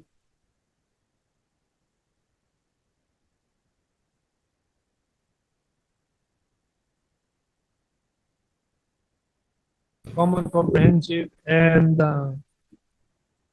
about security and work together to maintain world security and so on. Marami po yan. But there's a concept na hindi napapag-usapan sa Pilipinas, yung indivisibility of security. In other words, everybody should have that sense of security.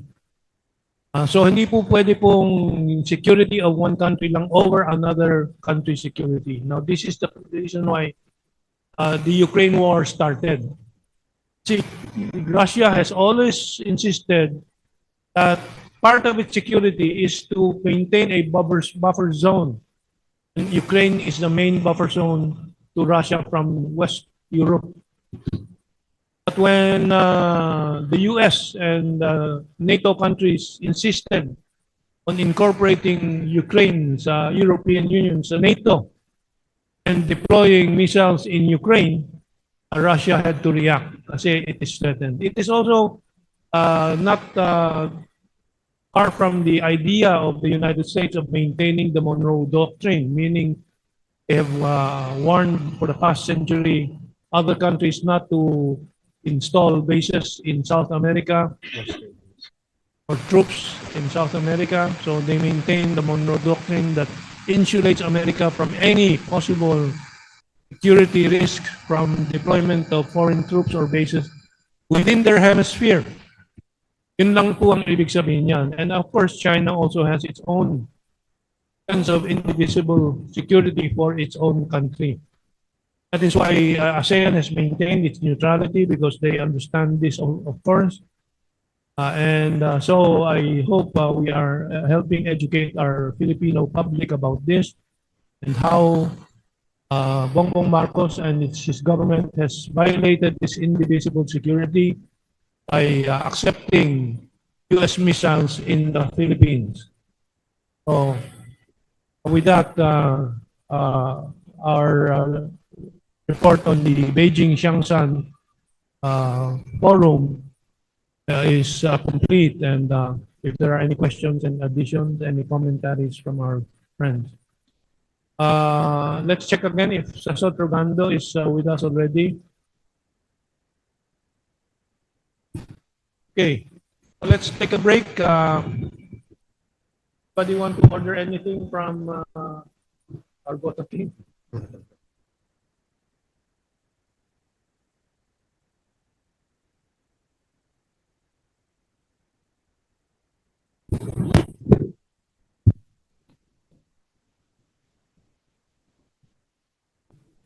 Yeah.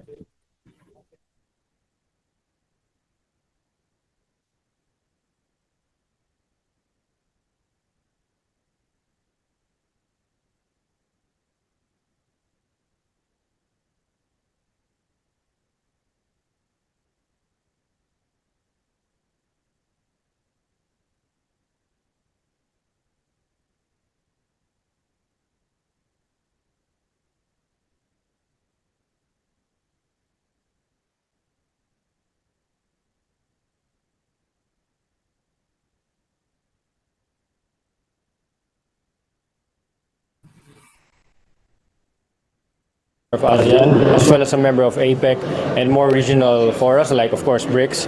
And we can see that BRICS is enlarging.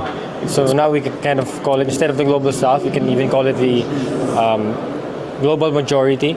So that includes Russia, of course. So Russia is playing an important role with the recent visit of President Putin to Vietnam and the DPRK. So now we have BRICS, we have ASEAN, we have G20. So it really works like BRICS is enlarging, like I said. So more and more countries are joining, especially in Asia. We have India, of course, Malaysia, and I think in a certain extent Thailand. And I think recently Turkey is applying. So let's hope even the Philippines can join BRICS. So the multipolar world is like a multifaceted approach when it comes to diplomacy. So it's an alternative to the well-known West. It's been losing its influence like in the past decade, especially with the Israel-Gaza conflict and military operation in Ukraine because of the trade and everything. The tariffs are imposed on China, for example, but it also affects developing countries like the Philippines. So I think influence is supposed to be based on mutual trust, mutual respect, and long-term investments instead of arms or conflicts. Russia is a dialogue partner of ASEAN, as well as a member of APEC and more regional forums, like of course BRICS. And we can see that BRICS is enlarging. So now we can kind of call it, instead of the global south, we can even call it the global majority. So that includes Russia, of course. So Russia is playing an important role with the recent visit of President Putin to Vietnam and the DPRK. So now we have BRICS, we have ASEAN, we have G20. So it really works like BRICS is enlarging, like I said. So more and more countries are joining, especially in Asia. We have India, of course, Malaysia, and I think in a certain extent Thailand. And I think recently Turkey is applying. So let's hope even the Philippines can join BRICS. So the multipolar world is like a multifaceted approach when it comes to diplomacy. So it's an alternative to the well-known West. It's been losing its influence like in the past decade, especially with the Israel-Gaza conflict and military operation in Ukraine because of the trade and everything. The tariffs are imposed on China, for example, but it also affects developing countries like the Philippines. So I think influence is supposed to be based on mutual trust, mutual respect, and long-term investments instead of arms or conflicts.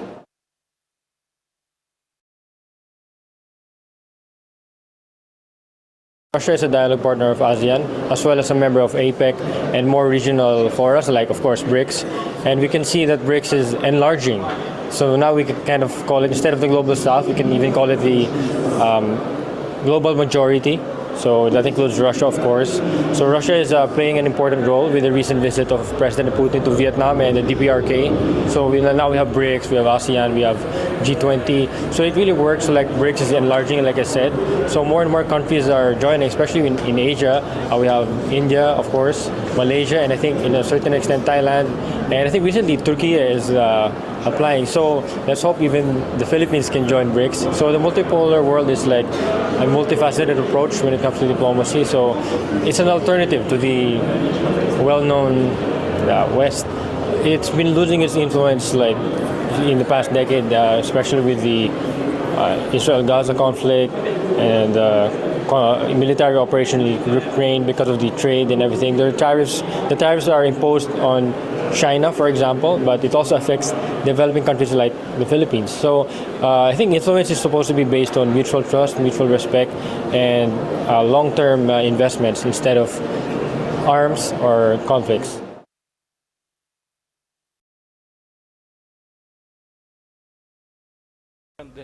Propaganda can do nothing to true art and true culture, and those who serve these arts, they understand the nerve of the era and what society requires. They see the difference between natural values and fake values. They can understand who wants peace, who wants prosperity, and who only say the right words, looking for something that will profit themselves, first of all, who will promote their exceptionalism, first of all.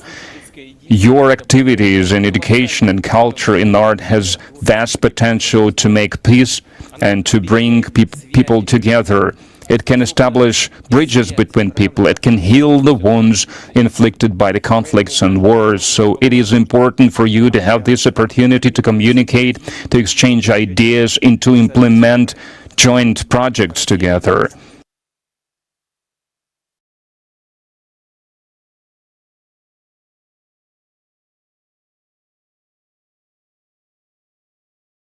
Russia is a dialogue partner of ASEAN, as well as a member of APEC and more regional forums, like, of course, BRICS. And we can see that BRICS is enlarging. So now we can kind of call it, instead of the global south, we can even call it the global majority. So that includes Russia, of course. So Russia is playing an important role with the recent visit of President Putin to Vietnam and the DPRK. So now we have BRICS, we have ASEAN, we have G20. So it really works. Like BRICS is enlarging, like I said. So more and more countries are joining, especially in Asia. We have India, of course, Malaysia, and I think in a certain extent Thailand. And I think recently Turkey is applying. So let's hope even the Philippines can join BRICS. So the multipolar world is like a multifaceted approach when it comes to diplomacy. So it's an alternative to the well-known West. It's been losing its influence like in the past decade, especially with the Israel-Gaza conflict and military operation in Ukraine because of the trade and everything. The tariffs are imposed on China, for example, but it also affects developing countries like the Philippines. So I think influence is supposed to be based on mutual trust, mutual respect, and long-term investment.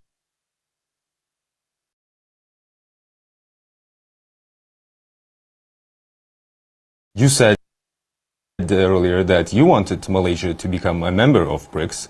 What does Malaysia have to offer to the bloc? What does it expect to gain in return? And in your opinion, what challenges may lie ahead in the further expansion of BRICS?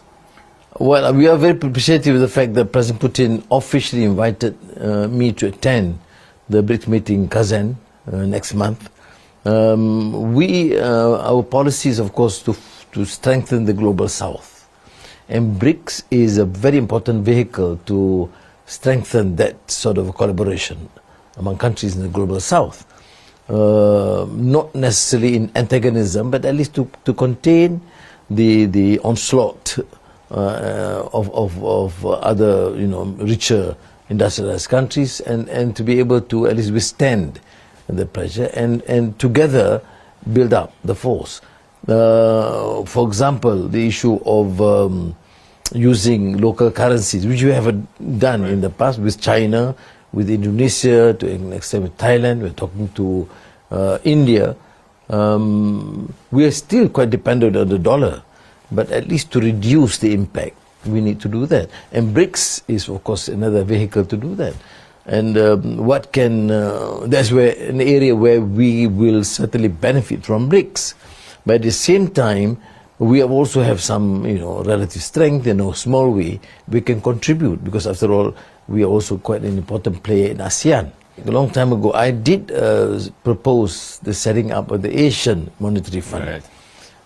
Precisely because of our belief that there must be alternative mechanism to complement and also sometimes to withstand the pressures, untoward pressures.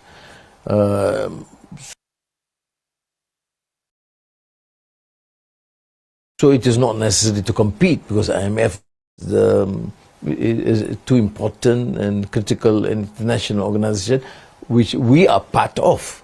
But there is nothing stopping us from providing alternative mechanisms. And similarly, the New Development Bank, which we were looking at it very seriously in order to participate. And with BRICS supporting it, then at least the global south, particularly the developing middle-range countries, would benefit immensely. And they have at least a better position to negotiate with the other powers.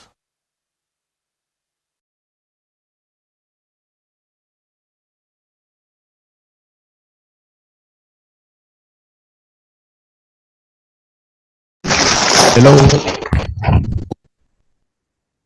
Hello, Sass. Hello. Hi. Can you hear us? Yes, I can hear you. Can you hear me? Yes, yes, yes. We can hear you. Ayun, hello, hello, hello. Good morning. Good morning. Okay, okay. Yeah, Josh. Okay, thank you. Our next speaker will be Ms. Sass Rogando Sasot, international relations scholar joining us from China. Let us welcome Sass Rogando Sasot for the opening statements. Thank you. Hello, good morning everyone. I'm sorry, hindi ako makakonect earlier. Ang hirap. Anyways, good morning. And my presentation today is about what is the long-term goal of the United States in terms of our relationship with China.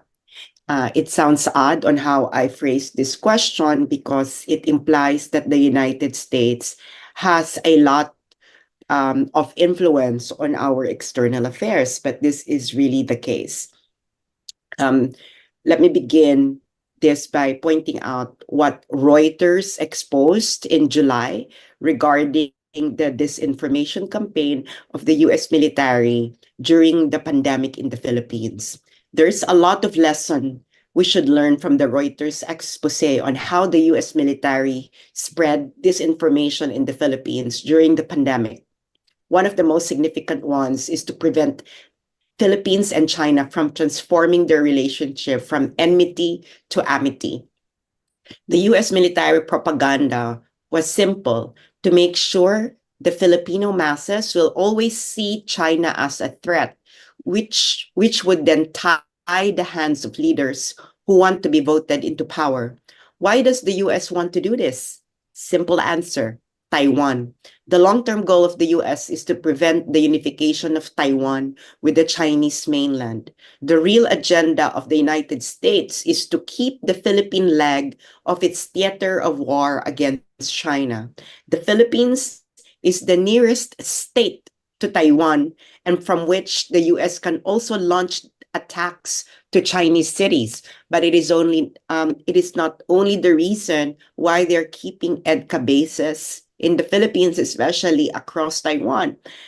The United States is also planning for a contingency on where leaders of the Taiwan province would actually escape if ever mainland China would assert territorial control.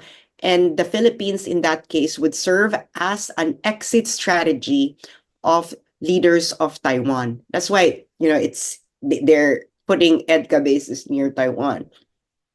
To justify its massive military presence in the Philippines, the United States has to make sure that Philippine and China relations will remain in permanent crisis. It is never in the US agenda for China and the Philippines to pursue a compromise solution. It is only by keeping China as a permanent threat to the Philippines that the United States can fulfill its long-term goal of having long-term presence in Philippine territory for the purpose of preventing the unification of Taiwan and the mainland. If one would go back to the last 10 years, one can see how the United States has made sure that China will always be perceived as a threat by the Philippines and, of course, by Filipino voters. First, allowing China to have several fait accompli in the South China Sea. For example, in Scarborough Shoal in 2012, the United States, US officials told our ambassador to the United States, Quisha, that US officials and Chinese officials had a deal for simultaneous withdrawal.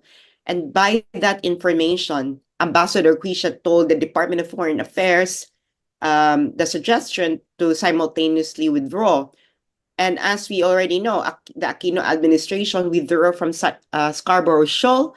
And of course, because of that, China became the sole effective occupant of Scarborough Shoal. And they never left because we basically handed Scarborough Shoal to them on a silver platter.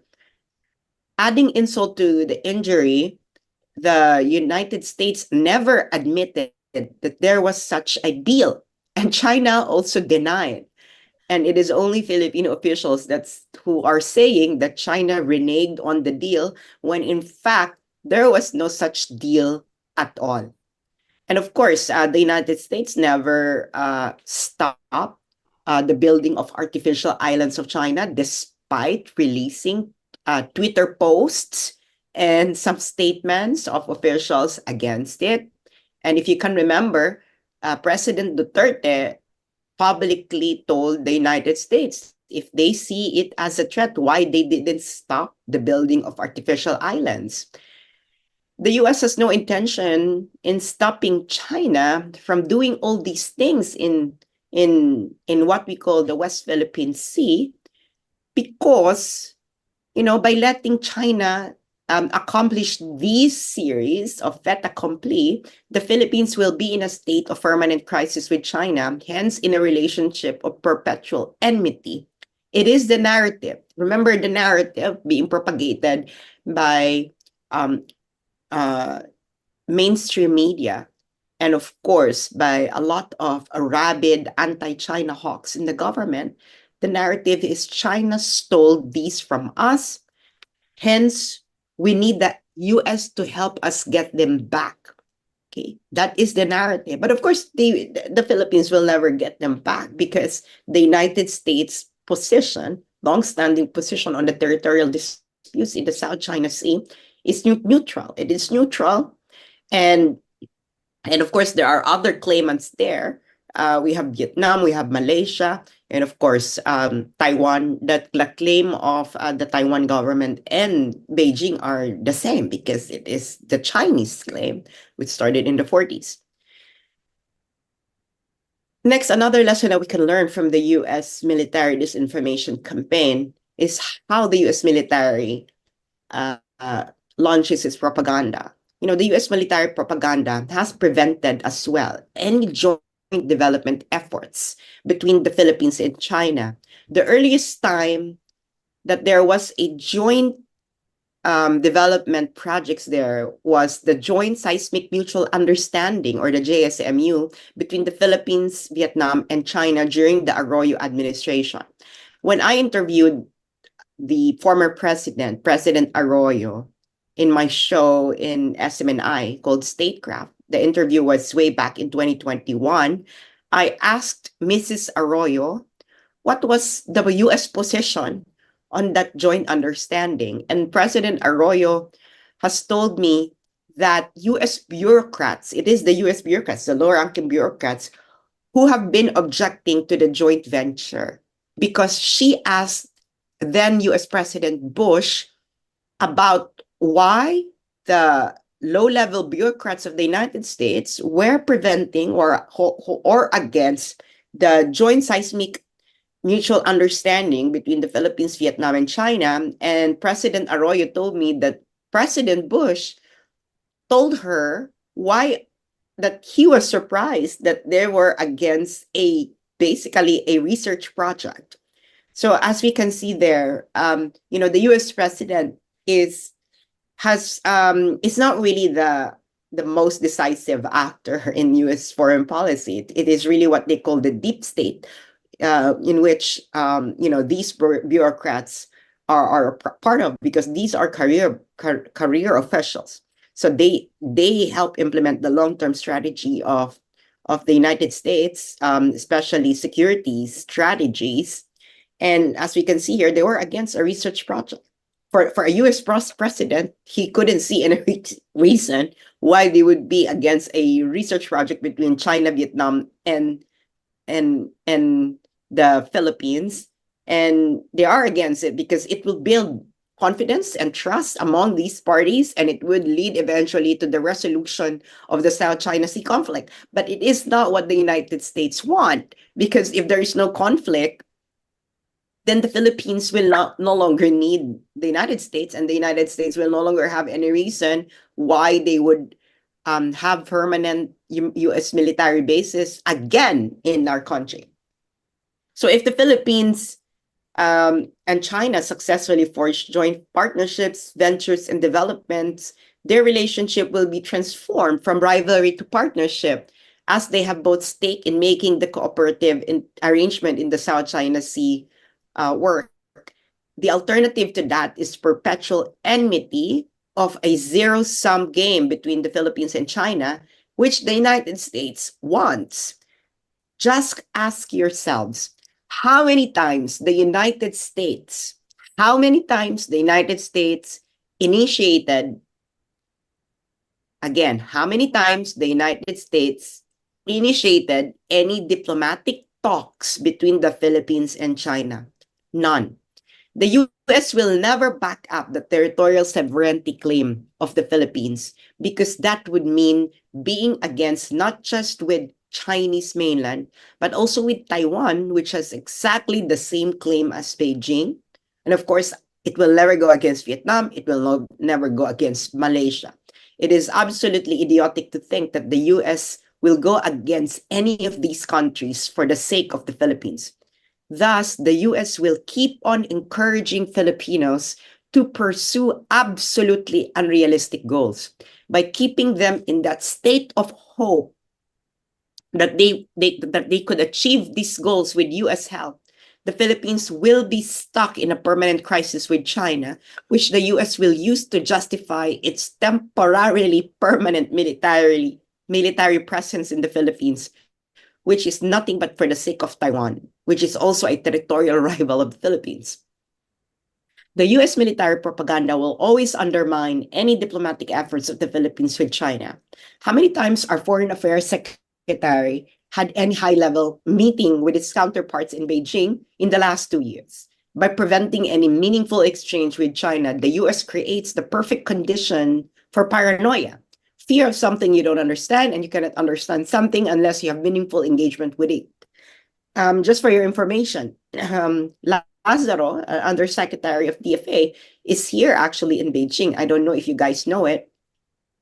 And it seems that this is a move of the Philippines that is influenced by, changes in US approach to China, as you can read in the news.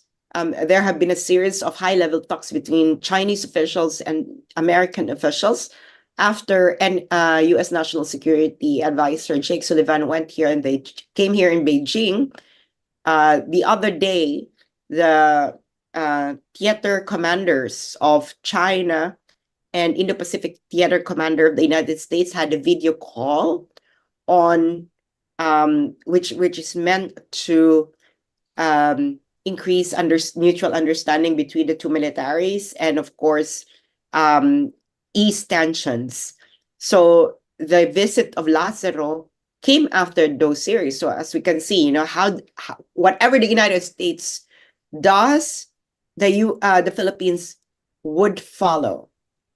So again, just to summarize, my key points, the Philippines, the US approach, the long-term agenda of the United States in the South China Sea will actually lead to the Philippines being in the following scenario. 1, stuck in a perpetual cycle of dependency with the United States. 2nd, forever a mendicant of US largesse. Number 3, maldevelopment brought by being in a state of permanent crisis with the world's largest economy, the world's most complete industrial system, and the world's scientific superpower. All these benefits the Philippines will not be able to gain in a transformative way because the US will not want it to happen. If the Philippines benefits from China's rejuvenation, the United States will lose the magic of its propaganda against China, because the Filipinos will one day wake up that over 100 years of US occupation never led to any substantial development for the country. So in the long run, if the Philippines will not change its foreign policy, the Philippines will be a battleground of a war not of our own making. That's why the Philippines should dramatically recalibrate its foreign policy during this time, because there is a détente or an easing tension between the US and China And why is the tension easing out? Well, part of the reason may be because elections are coming in. Number two, China is the balance holder right now in world politics. The most important issues that need to be resolved according to the priorities of the United States. One is Europe first. US foreign policy has always been a Europe first policy. So the Ukraine-Russia war will need to end soon, and China would be a significant actor on how that issue would be resolved.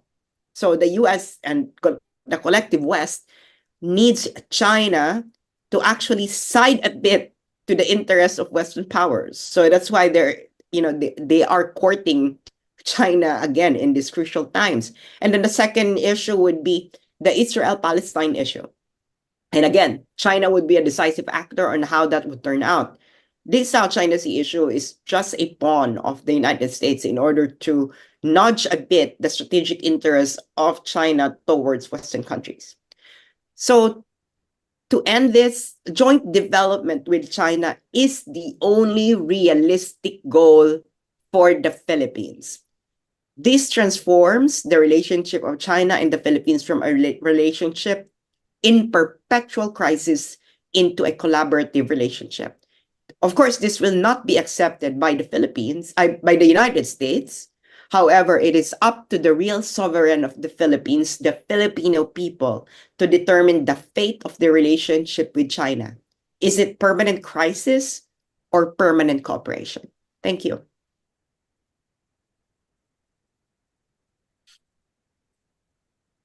Hello.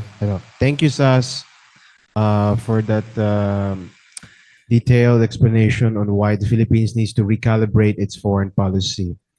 Do we have any questions from media or online? I'll try to read them, and Sass would, if she's able, she'll answer the questions.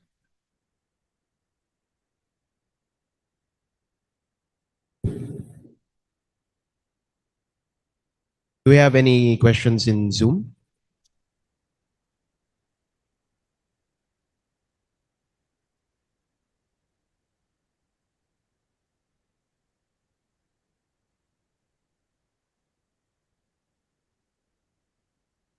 I'll try to check my.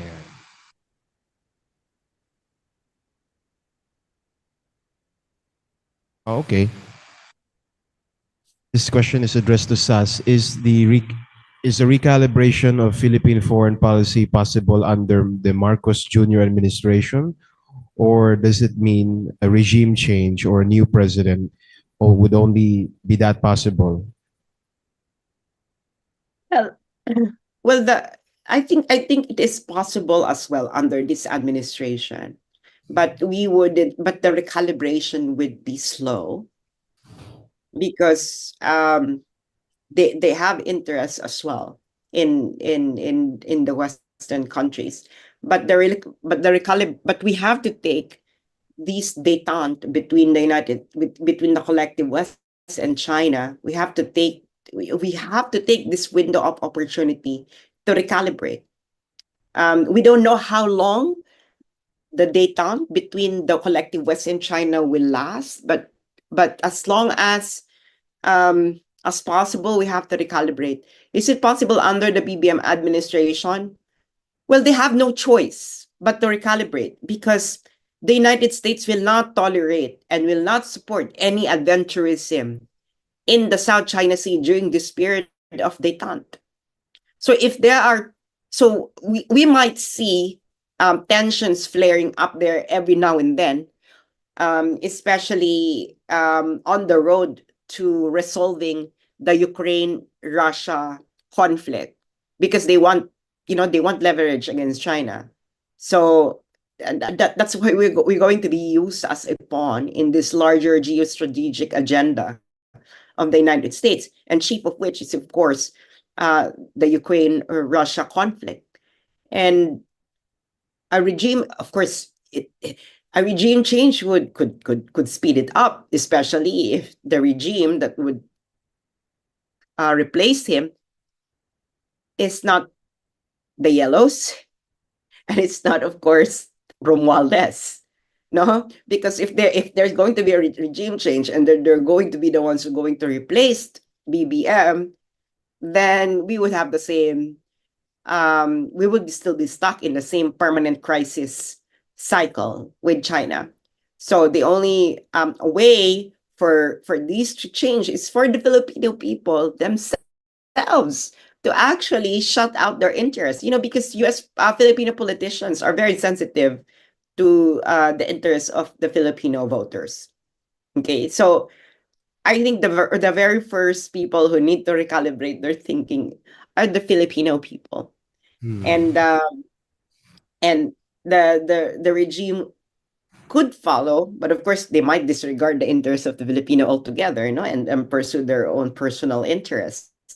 But of course, we were hoping that we would continue the foreign policy of President Duterte, because he opened up that space already for a recalibration, a total recalibration of Philippine foreign policy. So we're hoping that we could have someone aligned with that kind of thinking. We were hoping that the BBM administration would be like that. That's why we supported him. But right now, we might see a recalibration, not so dramatic under the BBM administration. Because it's as we can clearly see, the top military officials of China and the United States have already starting their détente, the détente moves. They would like to seek mutual trust and easing of tensions. I think what we would see that this administration is serious in recalibrating Philippine foreign policy if we would see high-level military exchanges between the Philippines and China again, just like what happened during the Duterte administration. Because we have to take this window opportunity very seriously. Otherwise, we might have to wait again for a very, very long time for another Duterte to return. Sass, earlier you said how the U.S. deep state is the one that makes the decisions. Hello. Makes the decisions in the U.S. and the U.S. president does not have much influence. Earlier this week, there was a column that was released in the Philippine Star. Retired General Adan, I believe, said that de-escalation in what we call the West Philippine Sea or the South China Sea means surrender. So he perceives that if we lower the tensions with China in the South China Sea, he says that is tantamount to us surrendering our features or our sovereignty or whatever in the region. What do you say to this?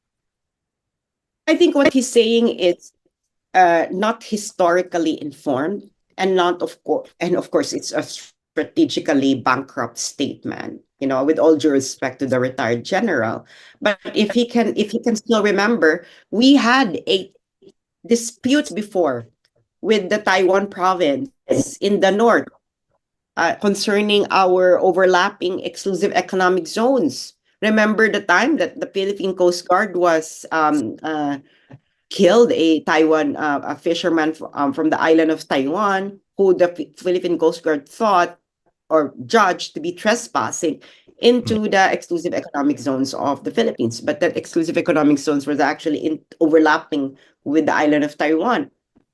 We de-escalated that tension. Did we surrender? We actually even entered into an agreement with Taiwan, or a written modus vivendi with Taiwan. Did we surrender? We didn't surrender.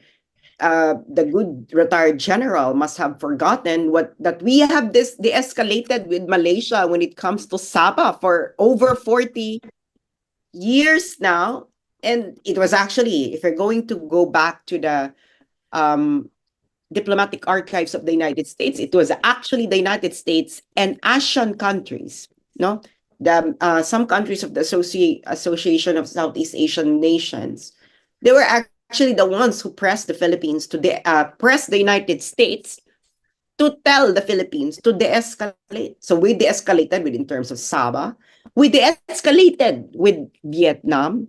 If the retired general has a good memory, the Philippines, Marcos Sr., who first let the Philippines entered into the territorial dispute in the South China Sea, our main enemy then was Vietnam. We had trouble with Vietnam during that time. We de-escalated. So we also have territorial disputes with Malaysia in the South China Sea, or what we call the West Philippine Sea. We do not escalate tensions with Malaysia. So all of these entities, not China, Taiwan, Vietnam, Malaysia, they all have military presence in the West, in the West Philippine Sea, in what we call West Philippine Sea. Why do we just want to escalate with China and we don't want to escalate with other territorial claimants? It doesn't make any sense. It doesn't really make any sense, because if we are surrendering, if we de-escalate with China, did we surrender to Vietnam, to Taiwan, to Malaysia when we de-escalated? Obviously not.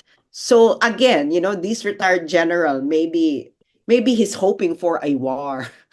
Maybe he's hoping for, because the Philippines has never been engaged in a war with another country, since its independence in 1946. We never engaged with a war. Maybe these retired generals are pining for the last hope for being considered a war hero. But of course, it's a strategic mistake to keep on escalating with China, because it doesn't have a clear end goal. What is the end goal of that escalation? You only escalate when there is a necessary end goal that you can immediately gain from escalation. What is it? Is the escalation would lead for China to give up its claim? China will never give up its claim. So cut the crap of this escalation, because it doesn't have any end goal, and because it doesn't have any realistic end goal, it is not strategic.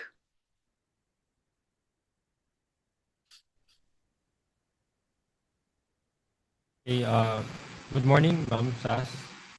Yes, you mentioned a while ago that you spoke to former President Arroyo about about bureaucrats in the U.S. objecting to joint venture and all that. Do you think the Philippines has its own influential bureaucrats that can possibly change our stance on the South China Sea? Thank you. Yes, because I asked, again, this is in public. This is nothing secret. I interviewed President Duterte as well before. It was in ASEAN. I asked him. He told me that there are really a lot of pro-American interest bureaucrats in Philippine government. It is where U.S. influence is really exerting itself. And these bureaucrats are career bureaucrats, so that's why you cannot just remove them. Because these are implementers of the decisions of the president. So in a way, the Philippine system of politics mirrors that of the United States. That if the president gives orders, it is up to the implementers of how that order would be implemented. Just like, for example, President Obama, when he wanted to end the war on Iraq. He was against all these military adventures of the United States, but he never really wasn't able to do much, because it is the implementers that actually decide on how this is going to be implemented. And these implementers are deeply entrenched in U.S. politics, U.S. governance system. And it's the same way in the Philippines. These bureaucrats, they are so entrenched, they are the ones who implements things. That's why, when President Duterte ordered, President Duterte gave all these pronouncements, really good, beautiful pronouncement when it comes to the direction of foreign policy. But we didn't see much movement during his time, because the implementers are either delaying, this is the tactic in the Philippines, so they delay implementing it until the president who gave that order is no longer the president. So that's how they do it. There are several projects. Actually, I cannot remember which projects that with China that kept on delaying because I think it's environmental assessment. So they had an environmental assessment. And then after the environmental assessment, they want to assess again. So again, they kept on delaying all these things until until a change of regime. And unfortunately that has been the case. So and of course, the president cannot monitor all these things himself, and until really the Filipino people demands a meaningful change in the way the country is being run. I don't see much hope about this. Maybe if we have a regime change and the president really see to it that his order becomes accomplished, maybe that would be, another cause for hope.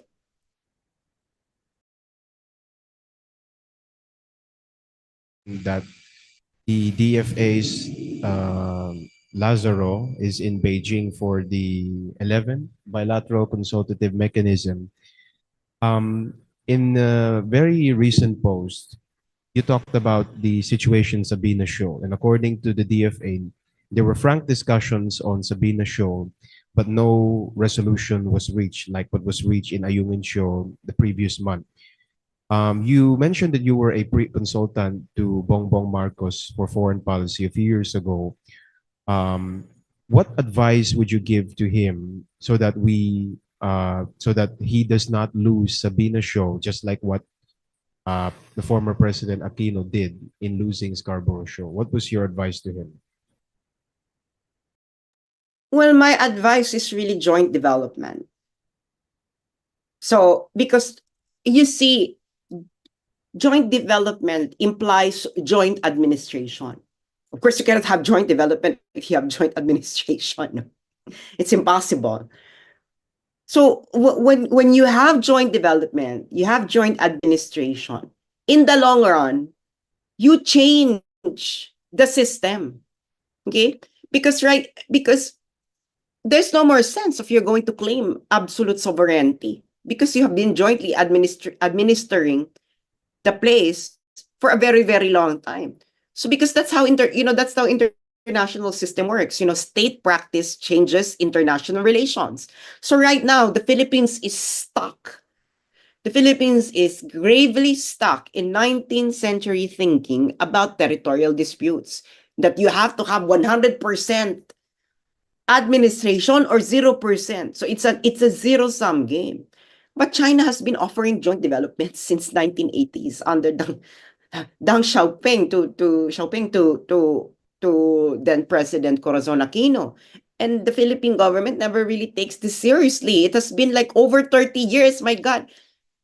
Hindi pa pinapanganak si Daniel nung in-offer yung joint development na yun.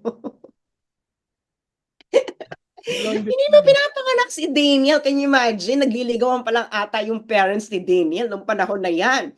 No?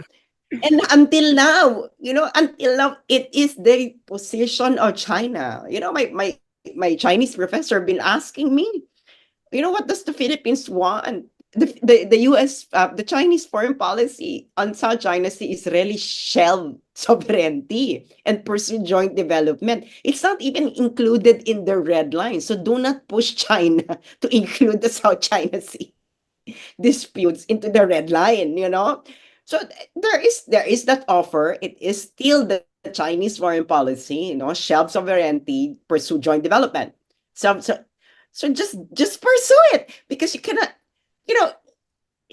we have to speak according to our abilities. Can we pursue a zero-sum game with China, as in an all or nothing game with China? Absolutely not. If you still have some sanity in you, you would answer, no, we don't have a capability to pursue a zero-sum game with China. So the next best thing to that is joint development.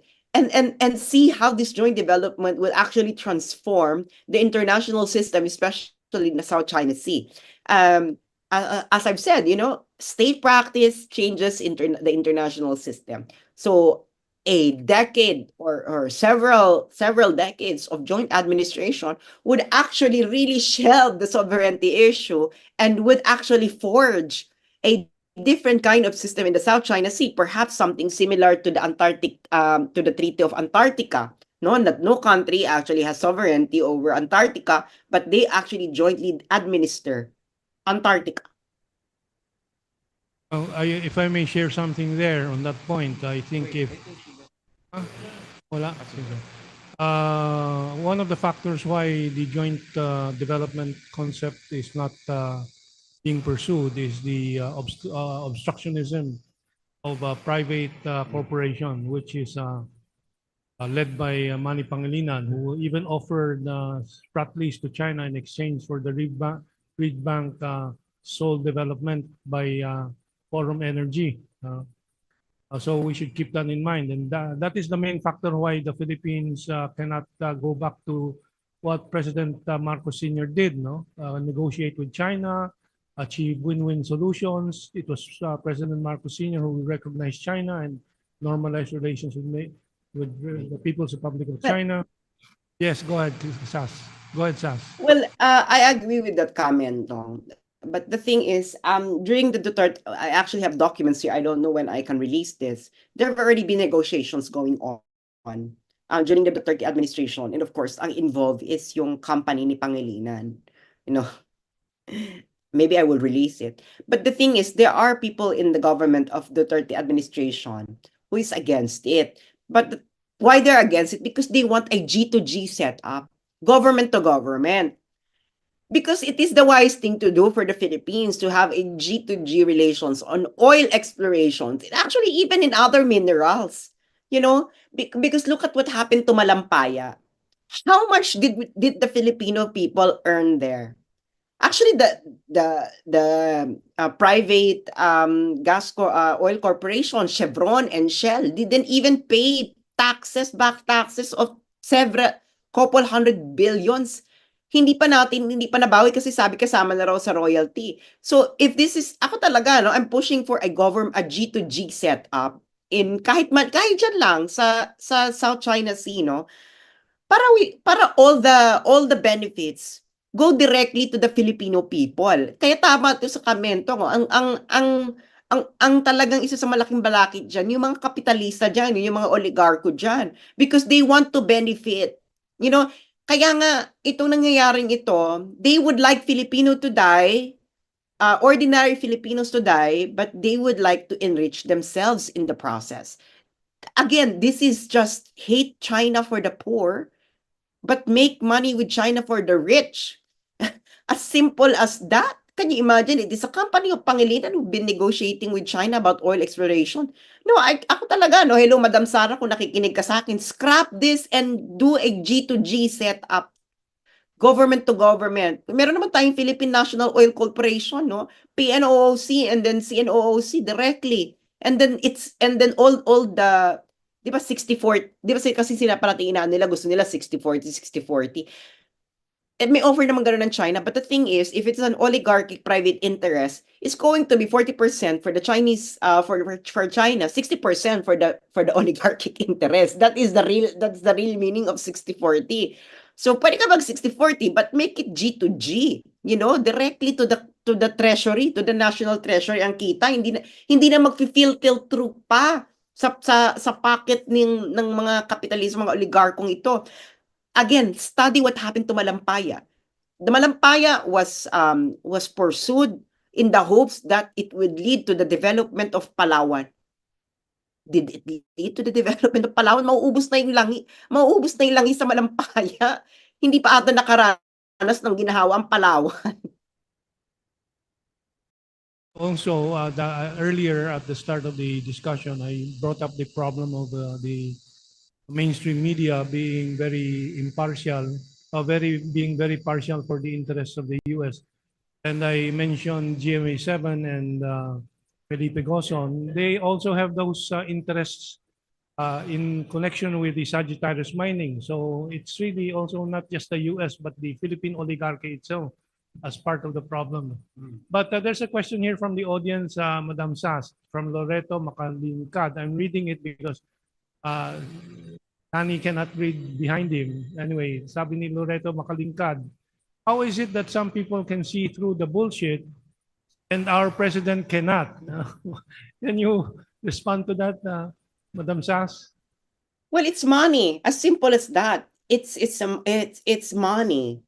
There is really no there's really no money to be made if the crisis between China and Philippines would end, because the people who are earning right now, because there's so much crisis between China and the Philippines, once that crisis is finished, they have to find a new way of earning money, and that's why they cannot see through the bullshit, because there is money preventing them from actually.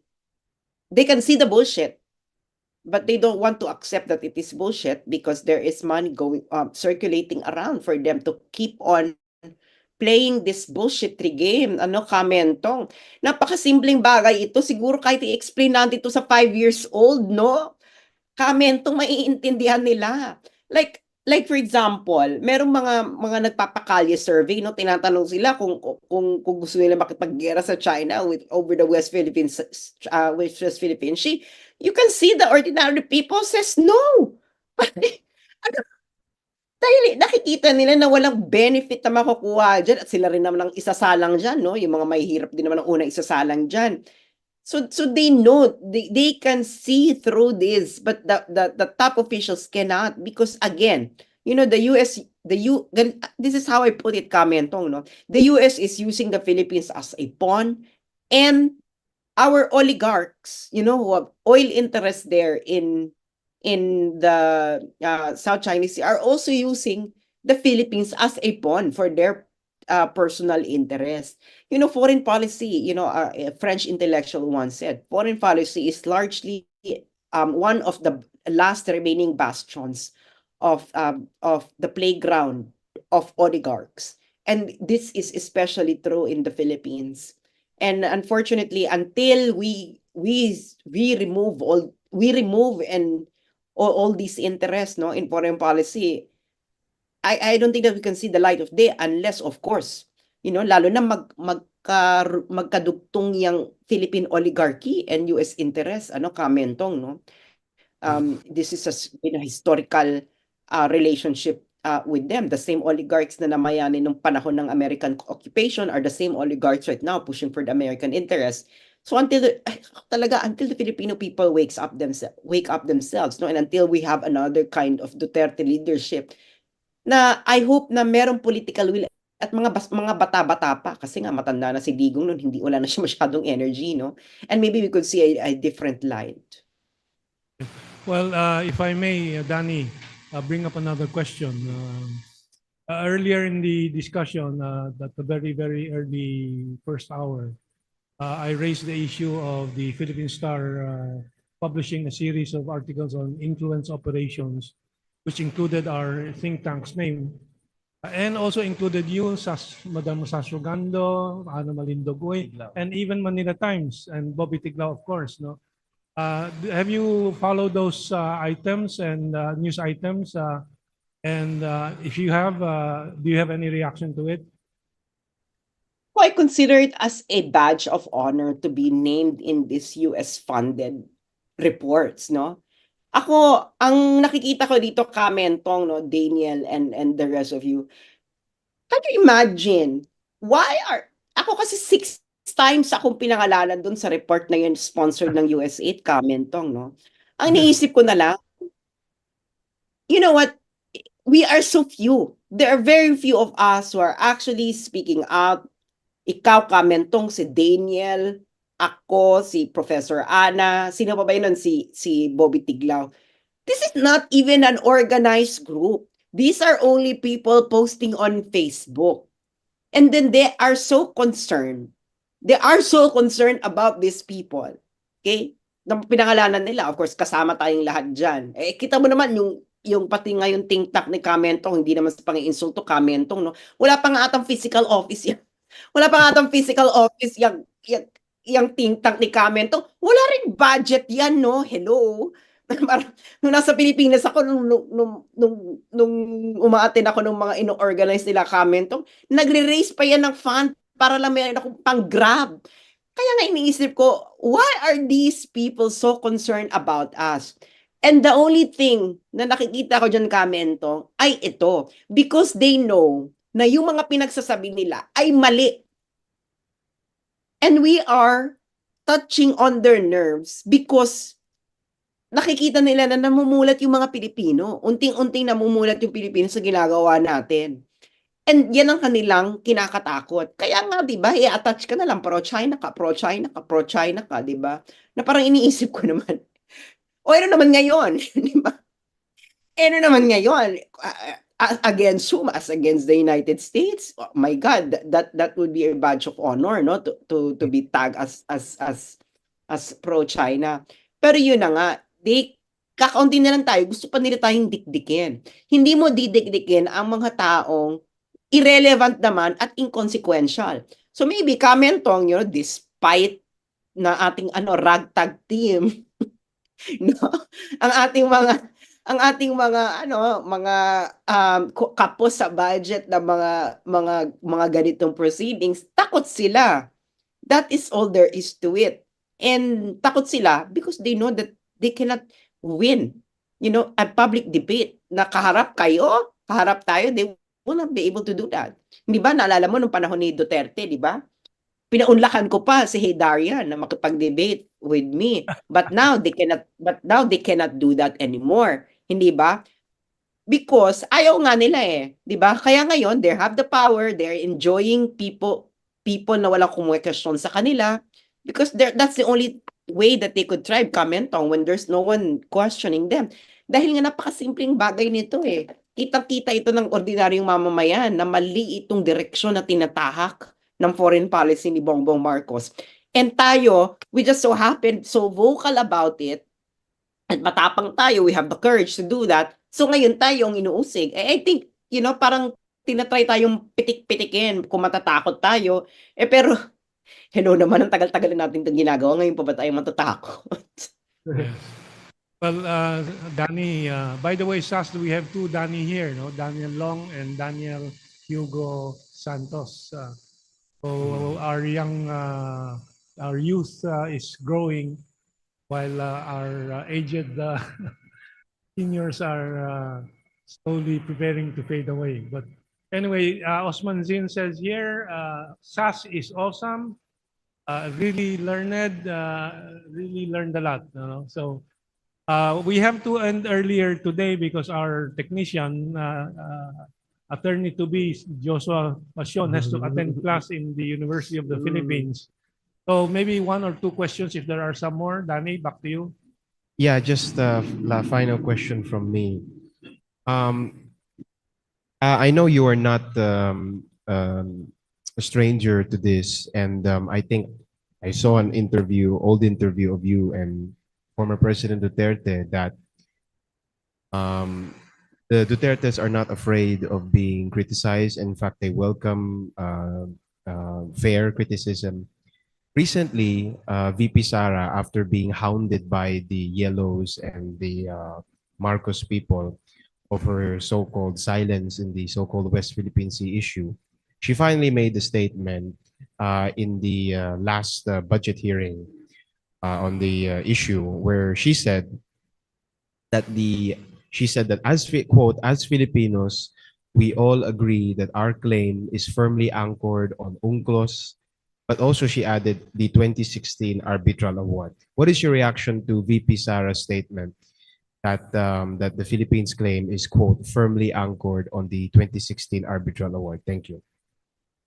Well, she is correct there that our claim now is firmly anchored on UNCLOS and the 2016 South China Sea arbitration decision. Because we are still debating, what the 2016 South China Sea arbitration did to the Kalayaan Island Group. No, does it still exist under the 2016 South China Sea arbitration? No, kaya nga what the Aquino administration did was actually a step in the wrong direction in our foreign policy. Kasi, you know what? Vietnam and China have the same claim. Almost the same reach dyan sa claim. They can just enter into agreement with each other and disregard our claim. Because our claim is just EEZ, my God, and their claims territorial sovereignty. You know, parang wala tayong, ano na lang siguro, no? Pahintulutan na lang yung mga isda natin ng mga isda dyan. Pero pagdating sa usapin ng territorial sovereignty, I don't know where else we're headed in terms of that argument because nga hindi natin pa alam kung what is really the implication, the real implications of the 2016 South Chinese arbitration on the existence of what we call the Kalayaan Island Group. Kaya kita mo ngayon, di ba? Who still calls Ayungin Shoal as part of the Kalayaan Island Group? That's why we're claiming Ayungin Shoal. Parang wala na ata akong marinig na ganyan, but that was our original argument about the Ayungin Shoal, no? So anyway, I think the Vice President is making a calculated speech, a calculated reaction regarding this. And actually, it was a safe. It was actually very neutral yung kanyang pagkakasabi doon, no? Even the words that have been used. And let's see how it's going to happen. But the thing is, ako naman, no, even if si VP Sarang umupo dyan and that kapareho ng ginagawa ng BBM administration foreign policy, I would still be against her because it's really not going to help the country in the long run. Okay, you have one question, and then we can. If I understand correctly, Ma'am Sass, you are in Beijing, and I was stop over there last week, and I noticed there's on China Africa Forum. Is there something ASEAN can learn, such as maybe in China ASEAN Forum similar to that? What are the implications of this? Maybe you've heard of it, and how can we learn cooperating with China as a regional bloc like ASEAN? Thank you. Ano bang pangalan ni Kuya? Daniel. Parang ba kayong Daniel? Hugo na lang po, para hindi nakakalito kasi maraming Daniel dito. Okay, Hugo. Ito, no, international relations require sensitivity to time and where it is and sensitivity to its flow. You know, the rise of China is unstoppable. The rejuvenation of China is unstoppable. The only thing that the Philippines must ask itself is how it could benefit from that rejuvenation, because other Asian countries are benefiting already. No, I think after 10 years, no, maybe by 2032, we would see a very different ASEAN already, very integrated by high-speed trains, etc. And in the Philippines, we still don't have a national ID. We're still printing our driver's license on paper. Di ba? Parang, and maybe some African countries would overtake us. Maybe Kenya, or South Africa. The lessons that we must learn is this: our foreign policy must be development centered. If our foreign policy is not development centered, we will not be able to benefit or even engage well with the way the world is moving right now. Because the focus of the world right now is the rise of the rest. And the rest is concerned about development. Kaya nga itong mga forum na sinasabi ni Daniel, no? Ang pinag-usapan naman dyan, puro development. Siguro masusuya ka na, masusuka ka na, puro development. But those are really the needs, no? Those are the needs of our times. These are the needs of the rest. Ngayon, ang payo ko lang, no, maybe kung papalarin ako, makabalik uli ako ng Pilipinas na hindi ako mauusig ka mapapatay dyan. Maybe we can change the way international relations is being taught, because the international relations right now is still focused on geopolitics, but it is no longer the game in town. It's now geoeconomics, and the Philippines has no geoeconomic strategy. Its foreign policy is not informed by geoeconomics. Asian countries is informed by geoeconomics. That's why they don't care about this geopolitical struggle of the United States. They find it as an annoyance, but they want to keep on doing business with China, and that goes as well with African countries, no? Because that is now the game on town. If you don't have a geoeconomic strategy, you're going to be left out. And right now, Kasi sa geoeconomics naman, you don't need military power, no, in order for you to succeed there. That's why, if Philippine foreign policy would just take it seriously to stop these geopolitical dreams, no? The game is geoeconomics, and the real need of the Philippines as a developing country is development. And itong mga forum na to, I hope na a lot of Filipino scholars, no, would be able to attend so that they could see where the world is going, where the rest of the world is going. Maybe, the Philippines could host it kung hindi ito mapipigilan ng DFA or ng NSA, no? Maybe you could host it. What does it mean for the rest to rise up? And the Philippines is part of the rest. Ang dream lang naman kasi ng mga policymakers natin, no, they still have this dream of that they are part of the G7 or they are part of the Western Boys Club. Like, my God, cut the crap. We are a poor country and we need development. And that is the benefit of attending this forum. Maybe Daniel attended the other day, Daniel Hugo, maybe Daniel as well, kasi pumupunta-punta yan ng China, no? Di ba? Ano pinag-uusapan siya? Pinag-uusapan siya development. And I think that now is the time, no? Maybe noon pa dapat, pero better late than never. Now is the time that that we still remember ourselves, that the Philippines is a developing country. Therefore, what we need is development. And kung yan lang itatanin natin sa utak natin, we can relate to the agenda of the rest. So, ayun lang ang masasabi ko, Daniel Hugo. Okay. All right. Thank you, Sass, for your presentation earlier and answering all of our questions here. Thank you for joining us. To everyone who's joining us via Facebook, YouTube, Zoom, and everyone who will join us after the live, Rumble as well, even in TikTok. Thank you again to Kamintong for your presentation, Daniel. And thank you for everyone who participated in this discussion. Hope you enjoyed and learned a lot. Thank you. See you next time.